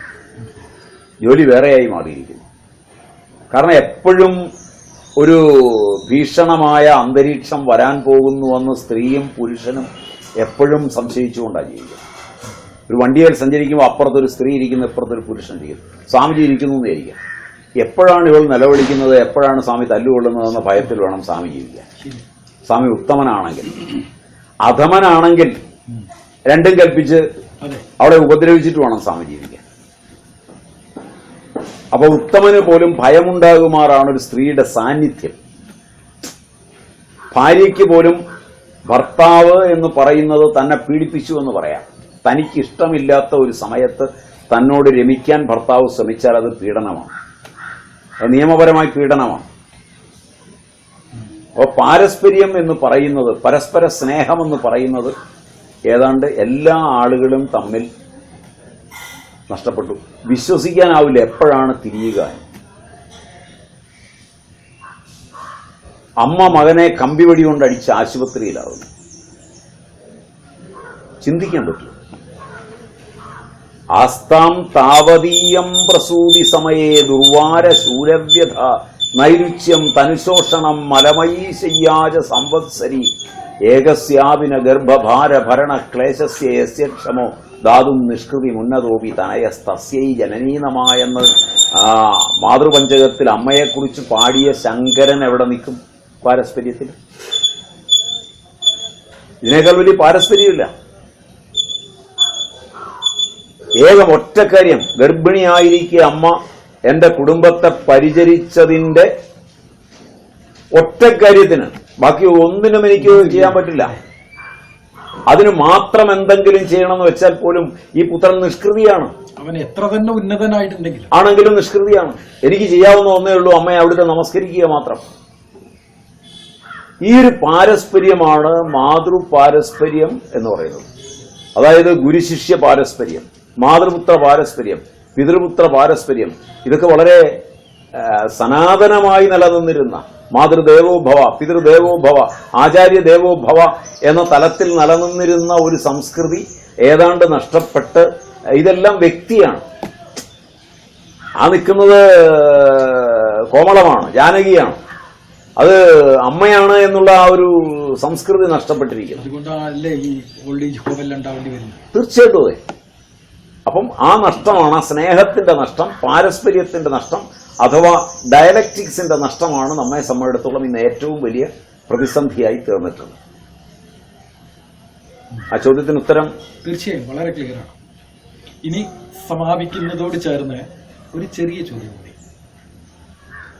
ആധ്യാത്മികമായ ജീവിതം കൂടാതെ ആധ്യാത്മികമായ മൂല്യമായി എന്തെല്ലാം അങ്ങ് കൂടെ വിശദീകരിക്കുകയുണ്ടായോ, ഇവയ്ക്ക് പ്രാധാന്യം കൽപ്പിക്കാതെ മറ്റൊരു ഗ്രന്ഥത്തെയോ ഒരു ആചാരക്രമത്തെയോ ഒരു വിശ്വാസത്തെയോ തന്നിലേക്ക് എടുക്കാതെ നൈസർഗികമായ രീതിയിൽ ഒരു മനുഷ്യൻ ജീവിക്കുകയാണെങ്കിൽ അവന് ആത്മവികാസം സാധ്യമല്ലേ? അവന്റെ വ്യക്തിത്വത്തിന് സർവതോമുഖമായ ഒരു ഉയർച്ച സാധിക്കില്ലേ? അങ്ങനെ അനേകം ആചാര്യന്മാർ ഉണ്ടായിട്ടുണ്ടല്ലോ. നൈസർഗികമായി ഒരാൾ ജീവിക്കുക എന്നുള്ളത് തന്നെയാണ്, അതിന് അവന്റെ വാസനകളുടെ കെട്ടഴിക്കുക എന്നുള്ളതാണ് നമ്മൾ ഇതുവരെ പറഞ്ഞത്. വാസനകളുടെ കെട്ട് അഴിഞ്ഞു കഴിയുമ്പോൾ നൈസർഗികമായ ചോദന അവന്റെ സ്വരൂപത്തെ കാണിക്കും. അപ്പൊ സ്വരൂപ അനുസന്ധാനം ഉണ്ടാവും, വ്യഥ ഇല്ലാതാവും. വ്യഥ എന്ന ശബ്ദത്തിന് പാണിനി ധാത്വർത്ഥത്തിൽ പറയുന്നത് വ്യഥ സഞ്ചാലനേ എന്നാണ്. സഞ്ചാലയന്തി വ്യഥയന്തി സഞ്ചാലയന്തി സഞ്ചാലയന്തി വിചാലയന്തി സ്വരൂപാദവസാദയന്തി. എന്റെ സ്വരൂപം മറന്നിട്ട് ഞാൻ ബ്രാഹ്മണനാണ്, ഞാൻ ക്ഷത്രിയനാണ്, ഞാൻ വൈശ്യനാണ്, ഞാൻ ശൂദ്രനാണ്, അപ്പോൾ എനിക്ക് ആ സ്വധർമ്മം അനുഷ്ഠിച്ച് ആ വാസന അസ്തമിച്ച് കഴിഞ്ഞാൽ മാത്രമേ എന്റെ സ്വരൂപം തെളിഞ്ഞു വരികയുള്ളൂ. അതുപോലെ തന്നെയാണ് ഞാൻ എഞ്ചിനീയറാണ്, ഞാൻ ഡോക്ടറാണ്, അതായത് തൊഴിൽപരമായ വാസന കൊണ്ട് ഞാൻ ഇന്നതാണെന്ന് ഐഡന്റിഫൈ ചെയ്തിരിക്കുന്നു. എന്റെ ഈ ഐഡന്റിഫിക്കേഷൻസ് ആണ് പോകേണ്ടത്. ഐഡന്റിഫിക്കേഷൻസ് ഉള്ളവർക്ക് മാത്രമാണ് സിദ്ധാന്തങ്ങൾ. ഐഡന്റിഫിക്കേഷൻ ഇല്ലാതൊരാൾ നൈസർഗികമായി ജന്മന ഞാനിതൊന്നുമല്ല, അഹം ദേവോ നജാന്യോസ്മി ബ്രഹ്മൈവാഹം ന ശോകപാക് സച്ചിദാനന്ദരൂപോഹം നിത്യമുക്ത സ്വഭാവവാൻ എന്ന തരത്തിൽ വരികയാണെങ്കിൽ, ഞാൻ ബ്രാഹ്മണനല്ല, ക്ഷത്രിയനല്ല. ശങ്കരൻ ഹസ്താമലകനോട് ചോദിക്കുമ്പോൾ ഹസ്താമലകൻ പറഞ്ഞത് അങ്ങനെയാണ്, ഞാനിതൊന്നുമല്ല, ഞാൻ നിജബോധരൂപമാണ്. ആ നിജബോധരൂപമാണ് എന്ന് നൈസർഗികമായി ഒരുവന് തോന്നുന്നുവെങ്കിൽ അവൻ ഇപ്പോൾ തന്നെ ആ അവസ്ഥയിലാണ്. അവ പിന്നെ പ്രത്യേകിച്ച് മറ്റൊന്നും ആവശ്യം വരില്ല. അവനെ സംബന്ധിച്ചിടത്തോളം ശാസ്ത്രങ്ങൾ അപ്രധാനമാണ്. അപ്പൊ അങ്ങ് പറയുന്നത് നൈസർഗികമായി തന്നെ ആത്മാവബോധം ഒരാൾക്ക് ഉണ്ടാവുകയാണെങ്കിൽ അവർക്ക് ഈ കാര്യങ്ങളിലേക്ക് ശ്രദ്ധിക്കേണ്ട കാര്യം വരുന്നില്ല. ശാസ്ത്രം പിന്നെ പഠിക്കേണ്ട ആവശ്യം വരുന്നില്ല. ആ ആത്മാവബോധം ലഭിക്കാനായിട്ട് ശാസ്ത്രത്തെ ആശ്രയിക്കാതെ സാമാന്യമായ രീതിയിൽ ജീവിച്ചു പോകുന്ന ഒരു വ്യക്തിക്ക് ആത്മാവബോധം അവന്റെ സാമാന്യമായ രീതിയിലൂടെ നേടാൻ പറ്റുമോ എന്നായിരുന്നു ഞാൻ ചോദിക്കാൻ ആഗ്രഹിച്ചത്. തീർച്ചയായും. കാരണം അവൻ അപ്പോൾ തന്നെ ആത്മവികാസത്തിലാണെന്ന് നമുക്ക് ഉറപ്പിച്ച് പറയാം. അവനിൽ നിന്ന് ഏതായാലും മറ്റൊരു മൂല്യശോഷണം ഉണ്ടാവില്ല. അവൻ ശരിക്കും നൈസർഗികമായിട്ടാണെങ്കിൽ. അതാണ് മൂല്യശോഷണം സംഭവിക്കില്ല നൈസർഗികമായി ജീവിക്കുന്ന ഒരു വ്യക്തിക്ക്. വളരെ നന്ദി സ്വാമിജി, വളരെ നന്ദി. ഹരി ഓം.